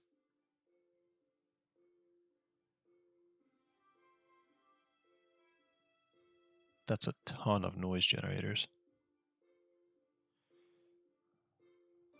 Or veininess? Funny. Huh. Yeah, they don't have it.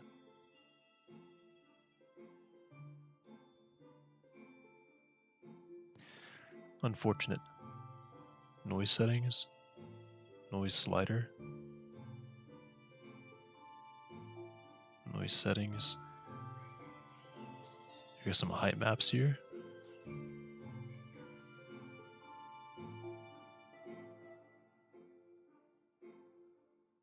What's all this bottom slide? Oh, this is for loading. Yeah, okay.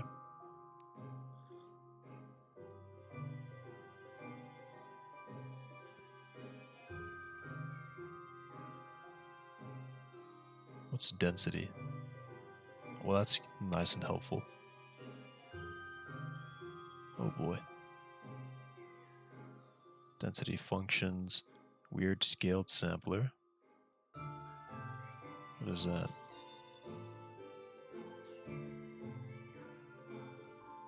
Density functions a.i. What is I?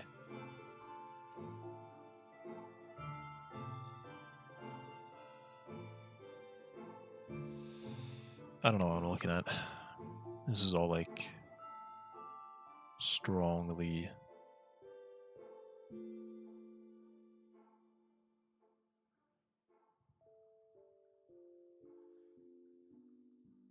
Let's see if I can find where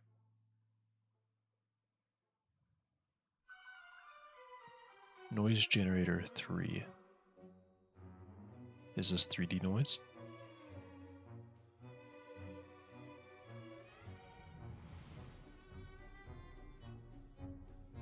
K, I, and J. Those are familiar. This is not 3D. Normal?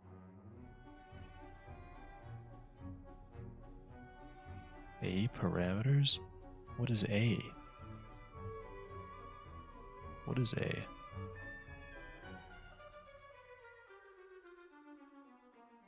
A. Perlin? Oh, this is 3D.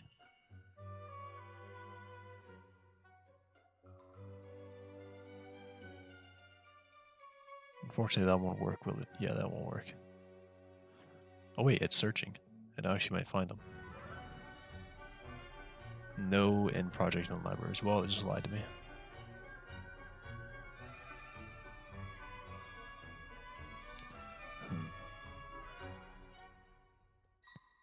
Noise utils. I have to figure out where this is printing. Because if I can find the printer, or the output thing again.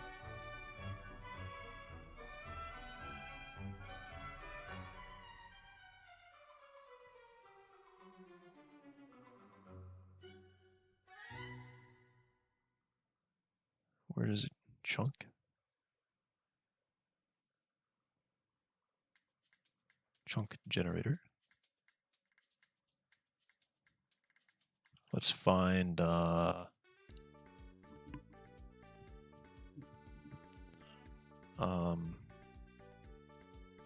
PV. PV is not in here. Okay. How about storage? No.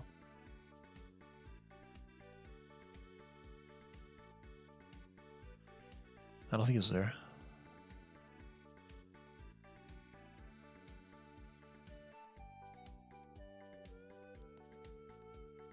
Where is it?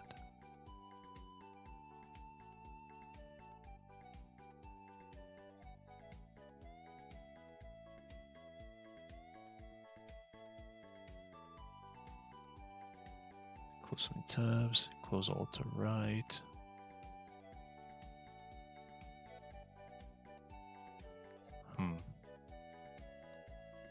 Noise chunk.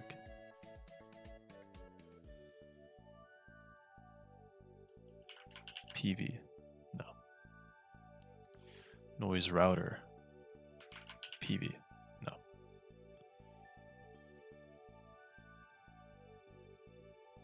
Was it in noise settings? No, it's not this.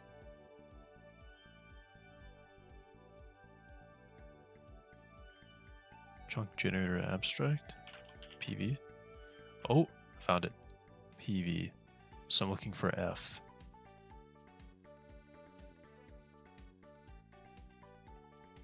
Ah. Just a capital F. Match case.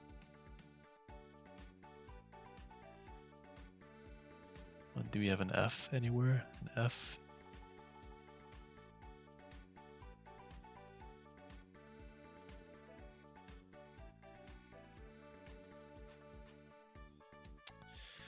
Huh, no, it's not this. Is it F? We have weirdness PV.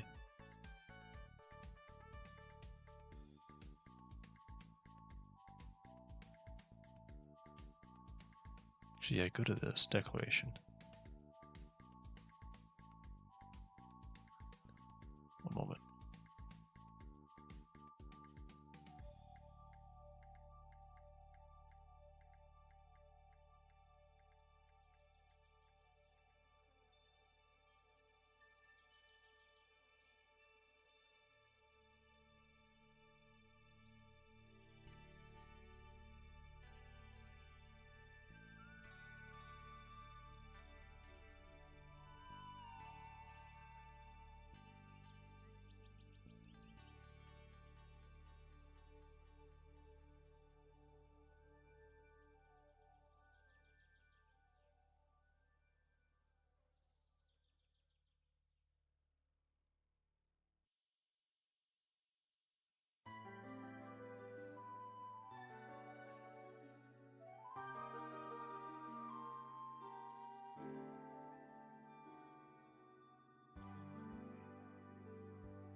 Okay, I'm back. So, I found some stuff here, which is great. Factor, okay. Forgetter B. B. B.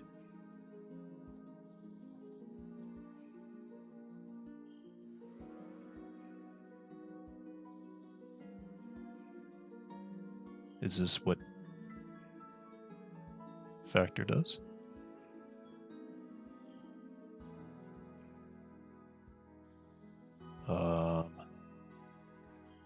There's a lot of B here.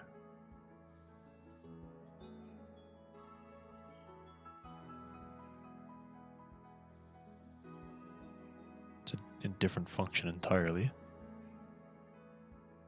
Terrain shaper B.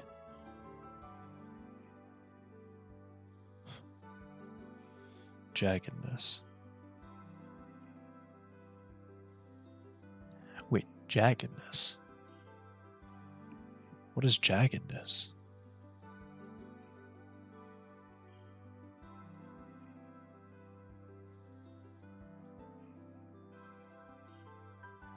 Can I find declaration to go to for E?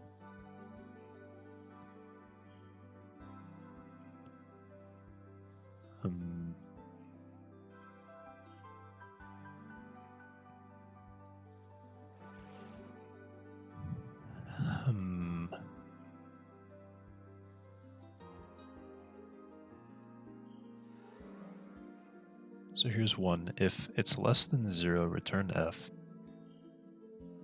Otherwise, return F times 2. So that's our first B. There's also this B.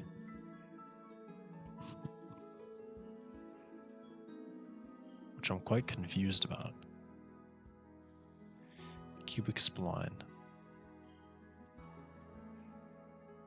There's also this bee.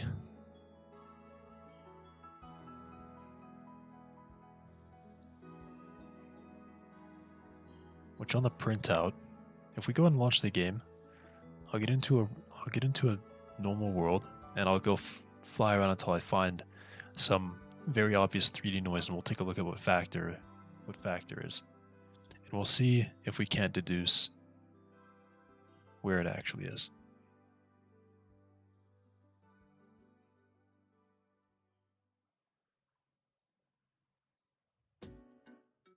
Okay.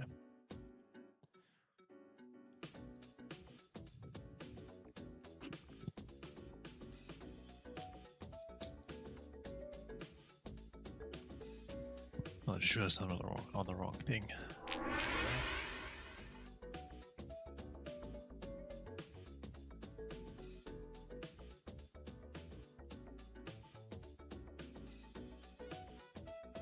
I'm going to go ahead and close the wiki because we know that is a resource sink.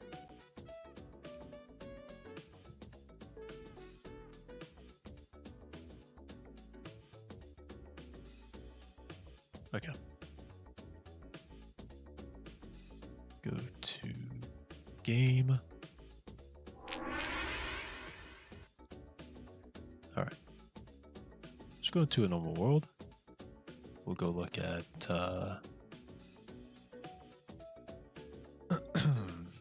create a world. We'll do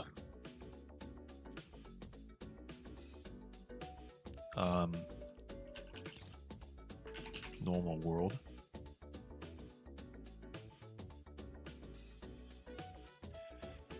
I don't think there's anything I need to really look at. Well, I don't want any of that, actually. And I'll leave that off too.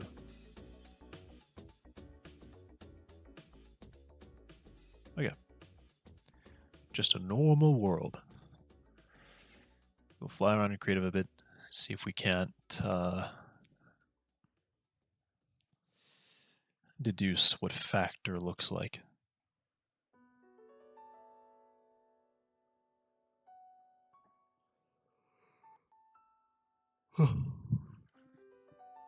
Alright, F3. So we're looking at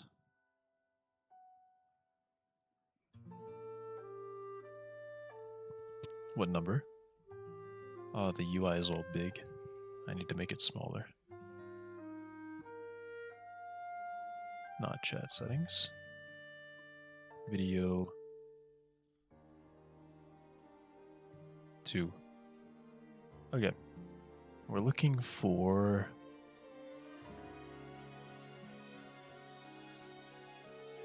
is this 3D noise over here? I really can't tell, actually. Is this 3D noise or is this cave? That is certainly cave. Huh. That's also cave. Oh, floating island. Okay, so we're definitely getting some 3D noise up here. So, is it C? Is C the value that I'm looking for?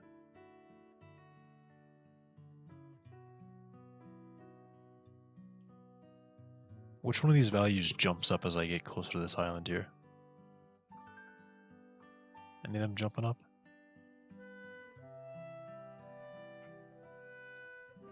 We do suddenly flip over to peak. Ooh, is it up there? The CHSH? I mean, those are all the same number, which is kind of weird. They jump up very quickly as I get over into this. And when I am right underneath it, it's a very big number. 130 all of a sudden.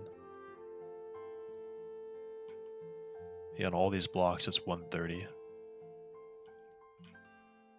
Very high. And I step off and it drops. Still quite high. Yeah. What about this one? Does it jump up again to a very big number? 112? I mean, pretty much it does.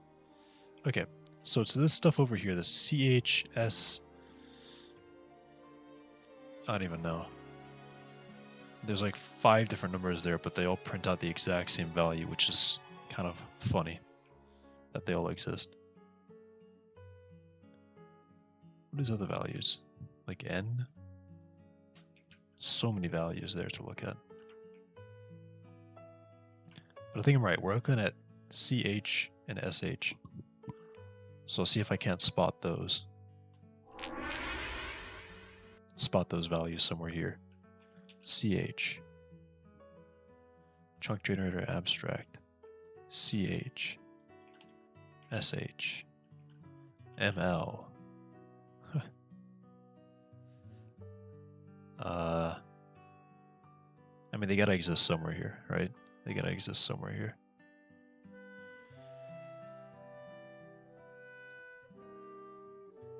What is below 0 retrograde? What is that?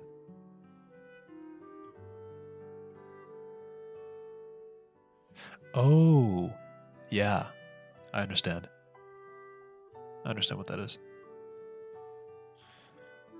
On old worlds, when they increase the world height to include like negative chunks, that probably runs some code to fill those in. Okay.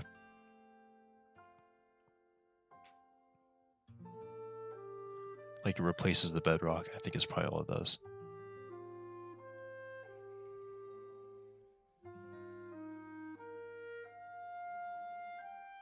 Is there any other information that's printed there? Not just CH and SH. There's gotta be something. Maybe a noise router? CH, SH.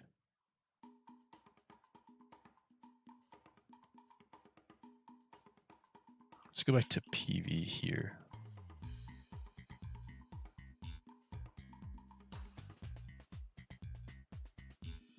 Chunk generator. I mean, I'd love to know where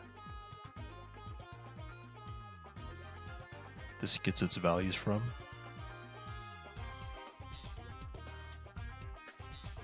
Oh. I found something here.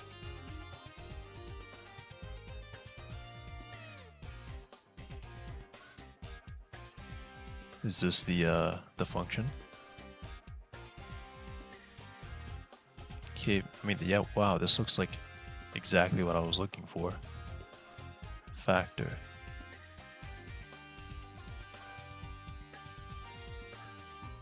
Density function AO.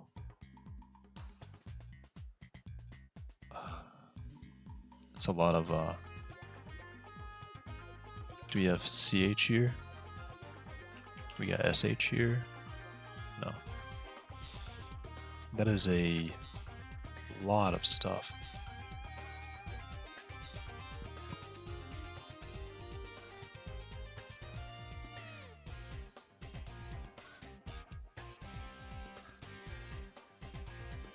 See if we can find where this is. Go to declaration A.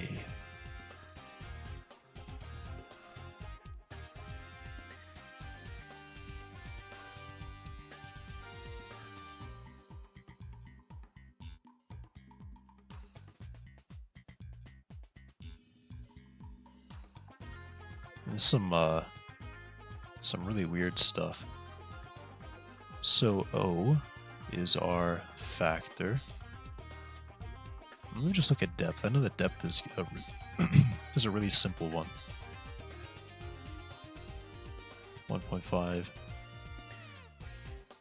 And density functions A.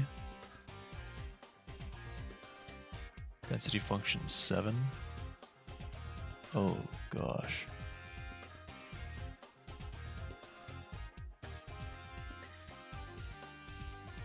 How am I supposed to figure out what this is?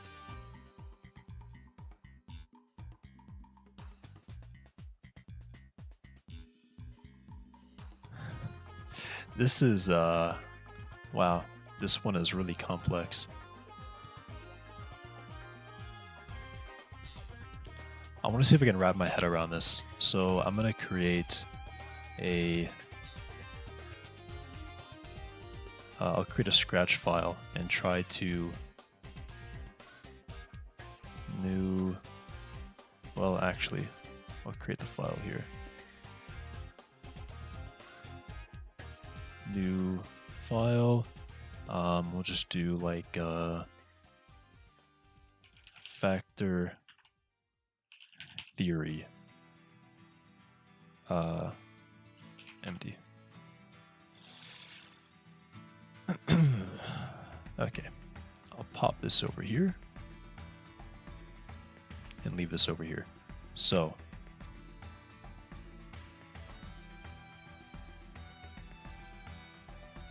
this function is an A. A is just storing the density function at its location. Yeah. So this is a function of A, this A, 2 or 3, 4, 5, and that with 0, 8, E. E. We'll figure out what E is. So this appears to be, okay, so factor is multiple density functions together. It is function 3, 4, and 3, 4, 5, and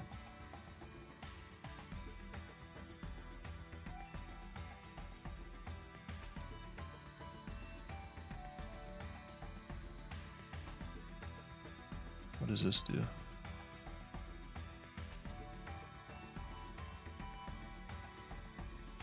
A. Q. Sloped cheese.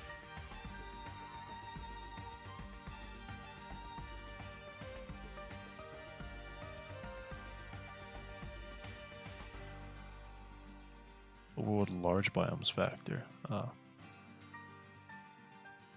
Okay, interesting. So it is called density function 8. Factor is named density function 8. Oh, this can be wrapped in that.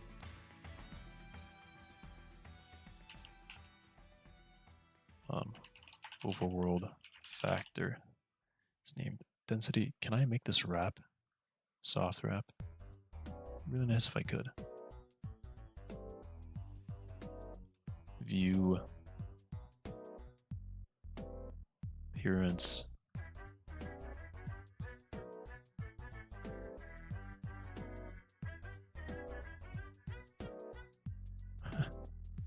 I want this to soft wrap, please. Ah, there we go. Thankfully. Thankfully I can. Okay. Is named density function and is created from multiple density functions together. It uses these functions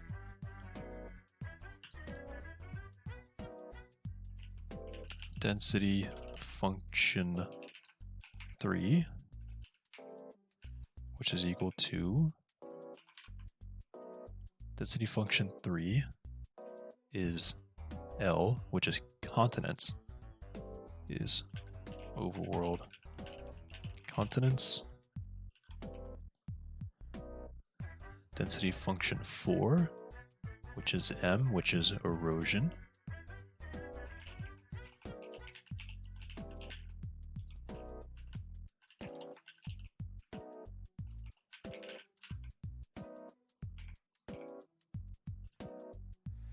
And density function 5 So factor 5, which is this one, which is ridges, which I believe is weirdness as well. And ridges.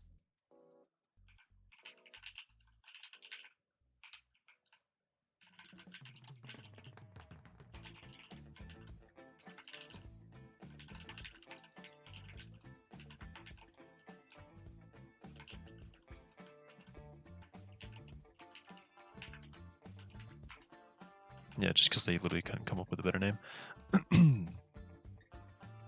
Function 5. It also uses this b.b density functions y.b.b.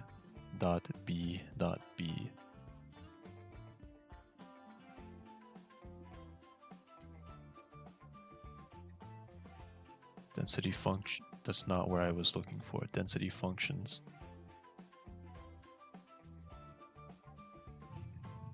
Oh, so this is another level gen.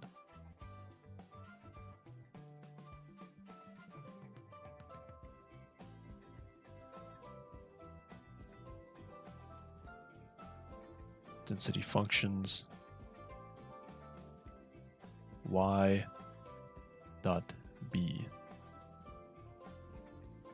Oh my gosh. Whoa. Gotta go find record Y in all this mess. X. Why does Y not follow X?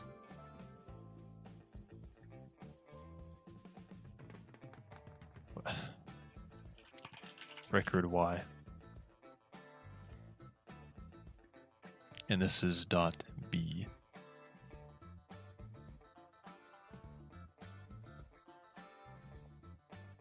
B. Which could be this.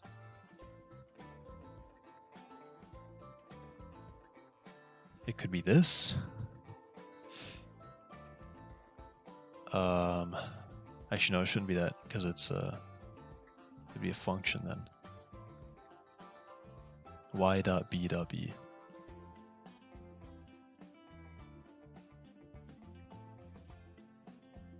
Go back to it. Y dot B. Well, actually, why would it be this? What about class Y? No. I guess it is this. It could also be something up here.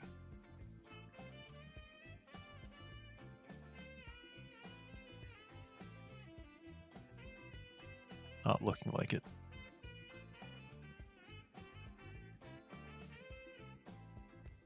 Yeah, not looking like it. So it's got to be record Y dot B.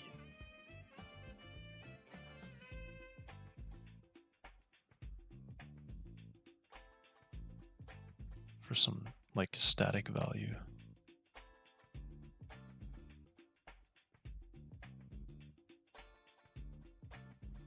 I mean, it's got to be this. It's got to be this. Y.B.B, terrain shaper B. Nameable.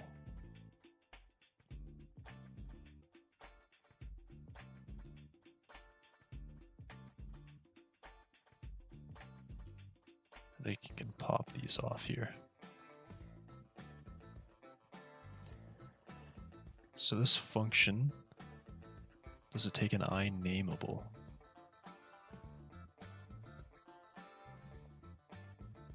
Density 1, 2, 3, and then a Y.B spline type.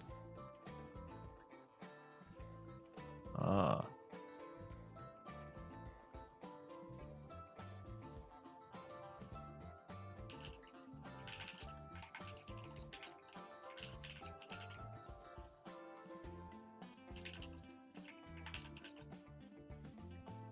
which is set to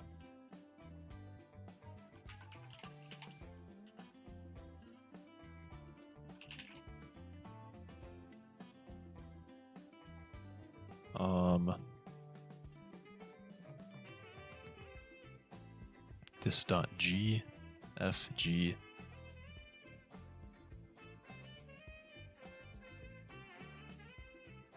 D terrain shaper B.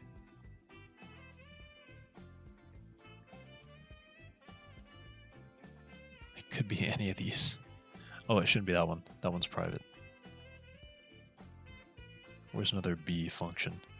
Could be this. I'm gonna guess it's this one, because I believe this one we also figured was closely related.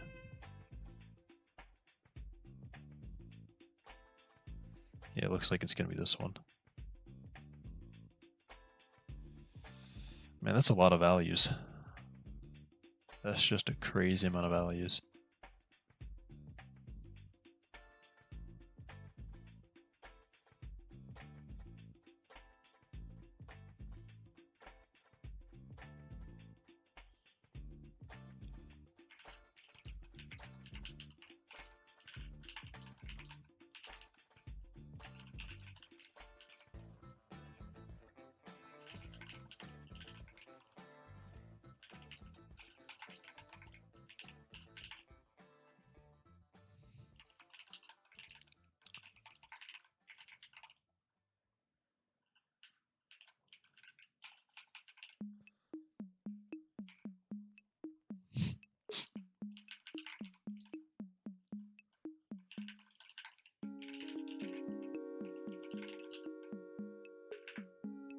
Yeah, that's where it's located. With parameters of spline type, noise router. Okay, let's go back up.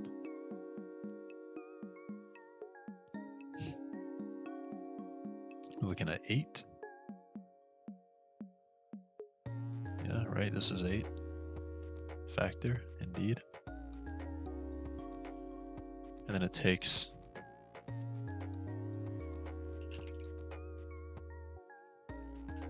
fifth and sixth parameters are the floats.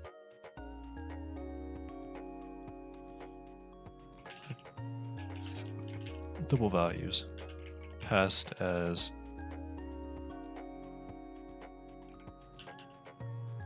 0 and 8.0 respectively. Seventh parameter is E.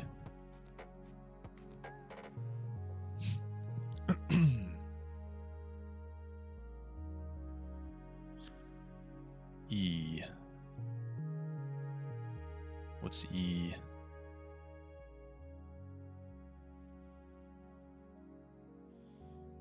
Is E density function that it looks like it just returns 10 all over the place, doesn't it?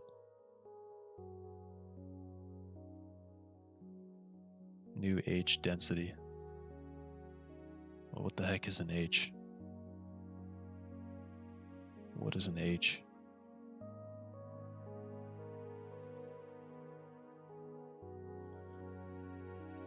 H this dot A. It looks like it just straight up returns a single value that returns a constant value of 10.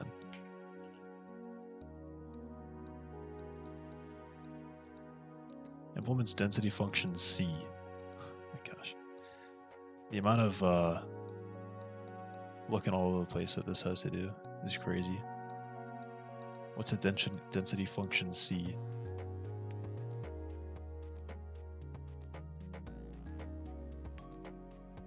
Is it down here at the bottom?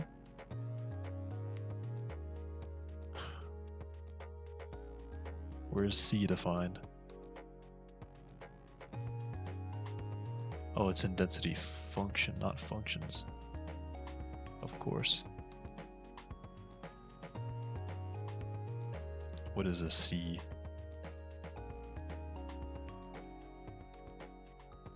Interface C.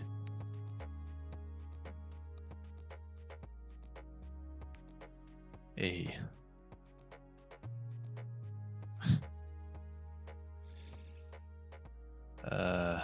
Right.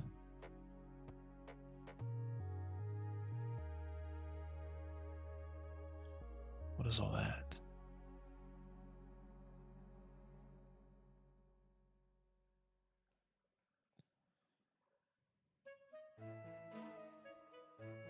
What is this? Just an internal coordinate thing that exists for some reason? For no reason? What is this? What is this? What is this thing that I'm seeing here? Record D implements B. B. ABC. D. Blender.A. What in the hell? It literally just takes three integers and stores them.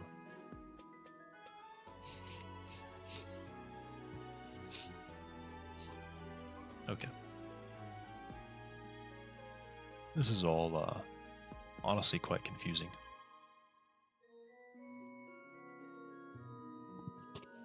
A B? What's a B? Oh, position? I want to go look at C. Where's C? Or it was H. Am I there?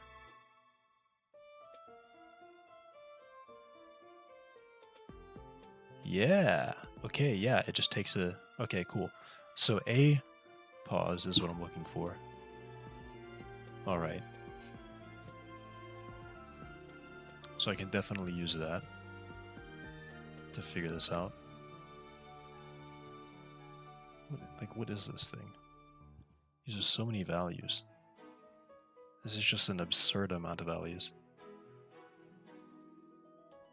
L, E, F.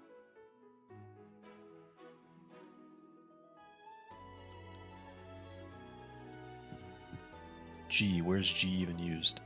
Wait, G is defined here, but it's not even used. H is also defined, but it's not even used. What? J. J is defined and not used. M. M is defined and not used. Oh, it's because they're technically in there. Ah, okay. I'll figure that out in a second. But I'm still trying to wrap my head around this one. Let's get back to here.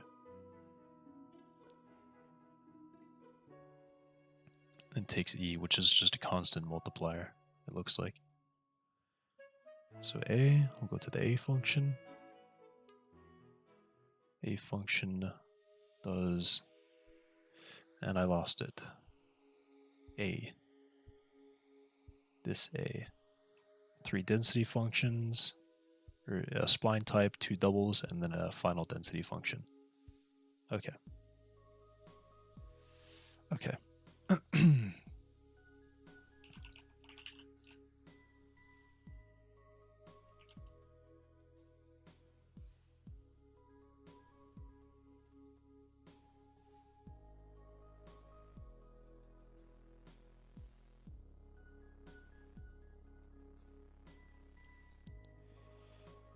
Wow. This is quite... Oh my gosh.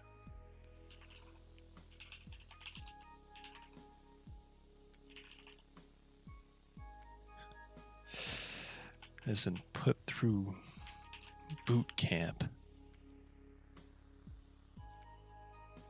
First function produces a density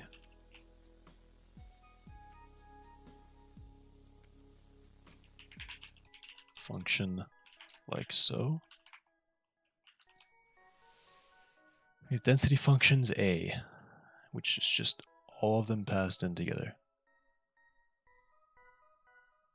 Density functions dot A, which will take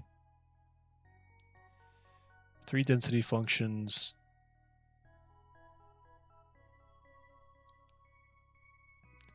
two floats,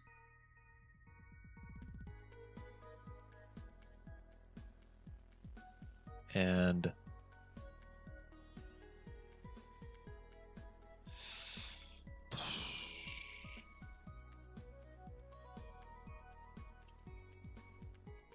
three density functions, a float, or two floats. Is it this one? 3 density functions? No, not that one. We can hide all this. We're just looking for the functions.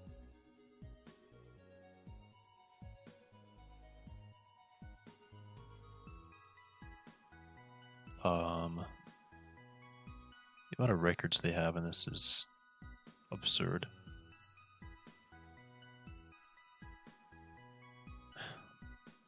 I mean, it could also be a record that has an A. Almost that one. It's not that one. Actually, it could be this one. Does this have a... No, it's not this one.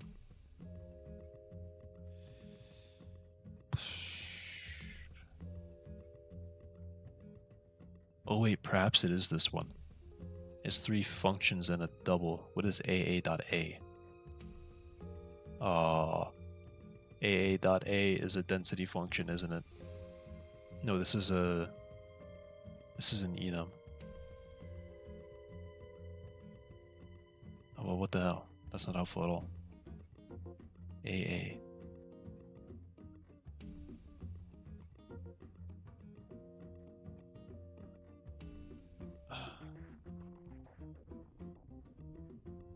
There's no AA here. Wait, where's AA? AA. Find the last one. Density functions dot AA. What is AA, man?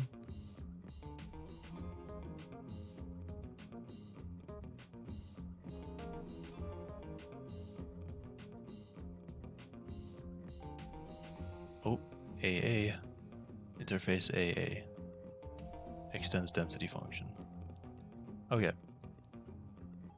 So I found it. It is indeed this record right here. Which overrides I don't know when this would be called though, to be honest. This dot E. E type. Wait, what? So this is a... Wait, so this is a thing. Oh my gosh. Wait. Now I'm all confused. Hang on. Didn't I just find that this one is... Whew. Gotta sneeze.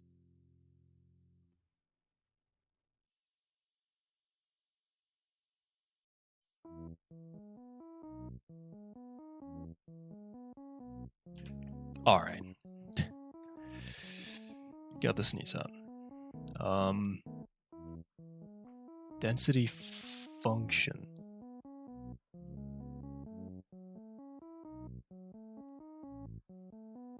Was it not this one? No, it's definitely this one. A. It's called with...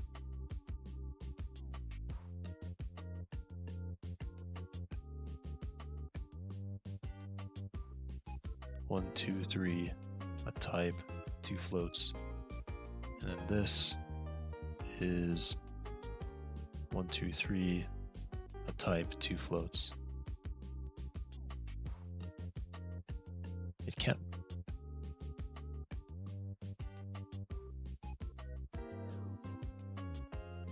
Not there.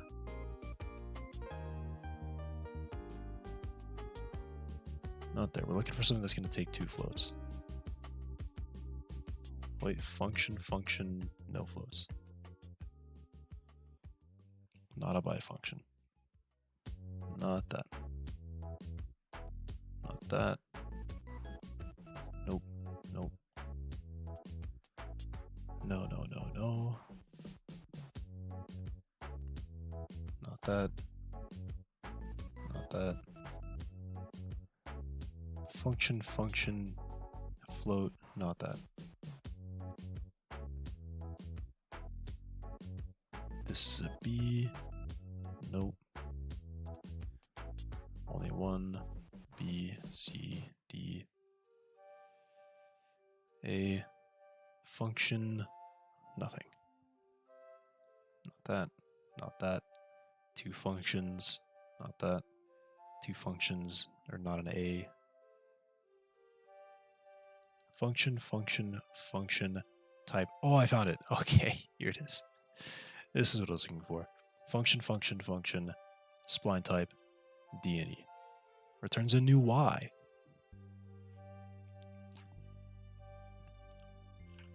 Calls or creates a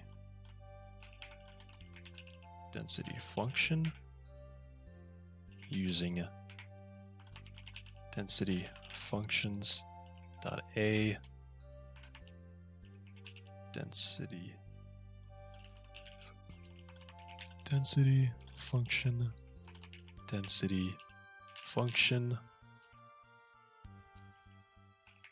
spline type and double. Not a double, just a double, just 2 doubles. Okay.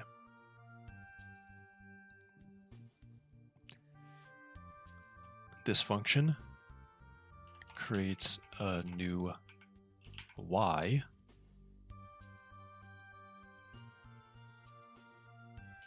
passing all parameters except null for the terrain shaper parameter. And then a new Y is what? Oh, look right here. Deprecated. Great.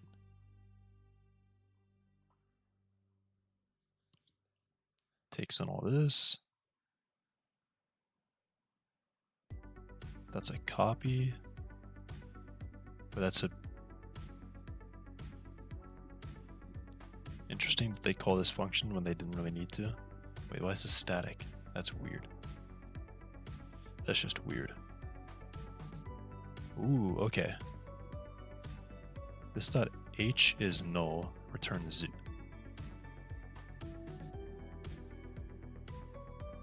Are these guys stupid? These guys stupid? It creates this with null, and it says, oh yeah, if terrain shaper is null, just return 0. What?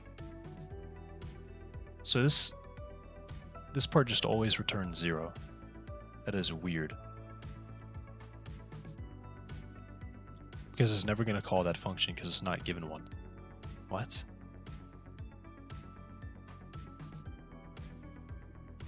Five. Somehow it makes use of this one, even though it's going to always return 0. Which is the funniest thing ever. Looks like a bug. Because passing null causes such a density function y to always return 0 for all positions. Okay. Very odd.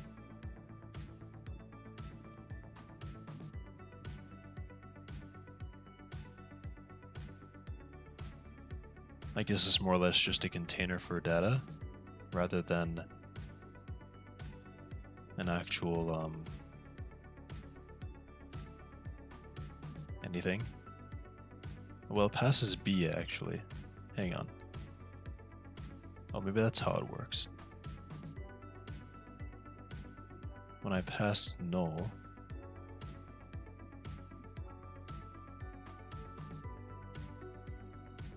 nullable terrain shaper spline type. Spline type.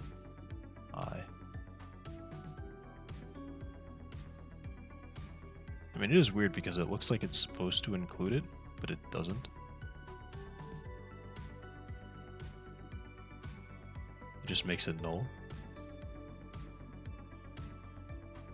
Even though it clearly seems like the intention was to pass this value, this terrain shaper.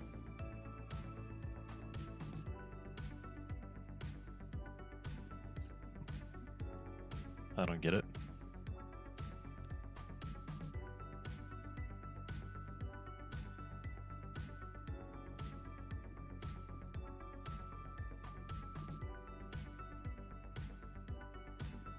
A visitor.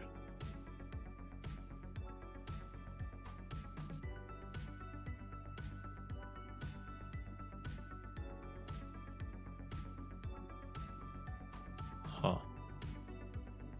Very odd. H is present there.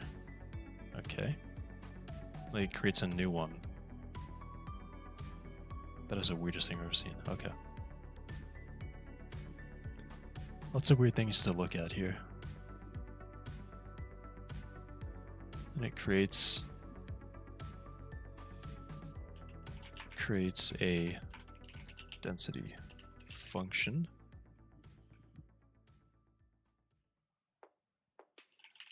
Using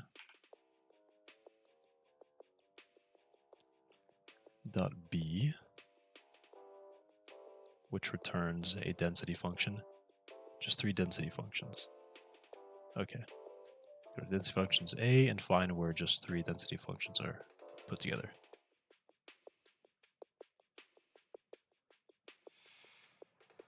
Oh, my eyes. They bleed. It is pain to look at this.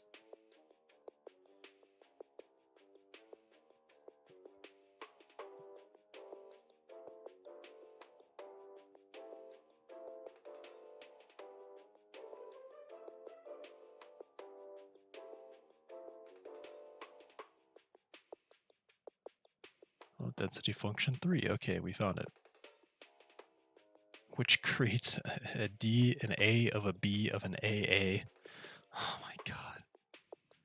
Man, that is rough. Oh, well, those are constants. 0 to 1.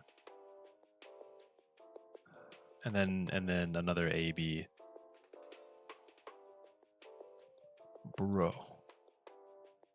That's awful to look at. This is so convoluted. Like I don't think I can even begin to wrap my head around how this is actually computed. Okay. I think I'm going to leave this here for now. This has really devolved into just trying to figure out how this works. It's too late for me to do that. This is like a midday type thing to look at.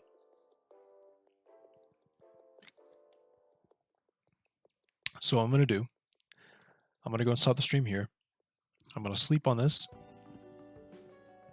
And I'm going to come back to it tomorrow and look at it and try to really, really dig deep, give these meaningful names instead of just .a and density function 6. Super unhelpful.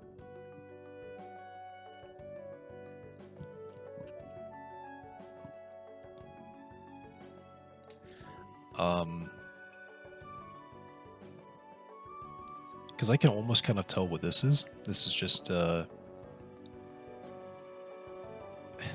2 functions combined together using this one, which just looks like a straight copy, to be honest. It looks like this does nothing.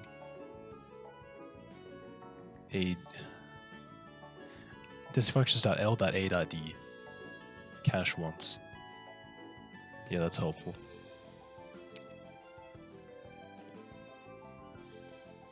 I got no clue. but I'll go through this on my own time because this is just actual like nails on a chalkboard, but for your eyes to look at this stuff. So, yep. Thanks for everyone watching. I'll see you guys next time.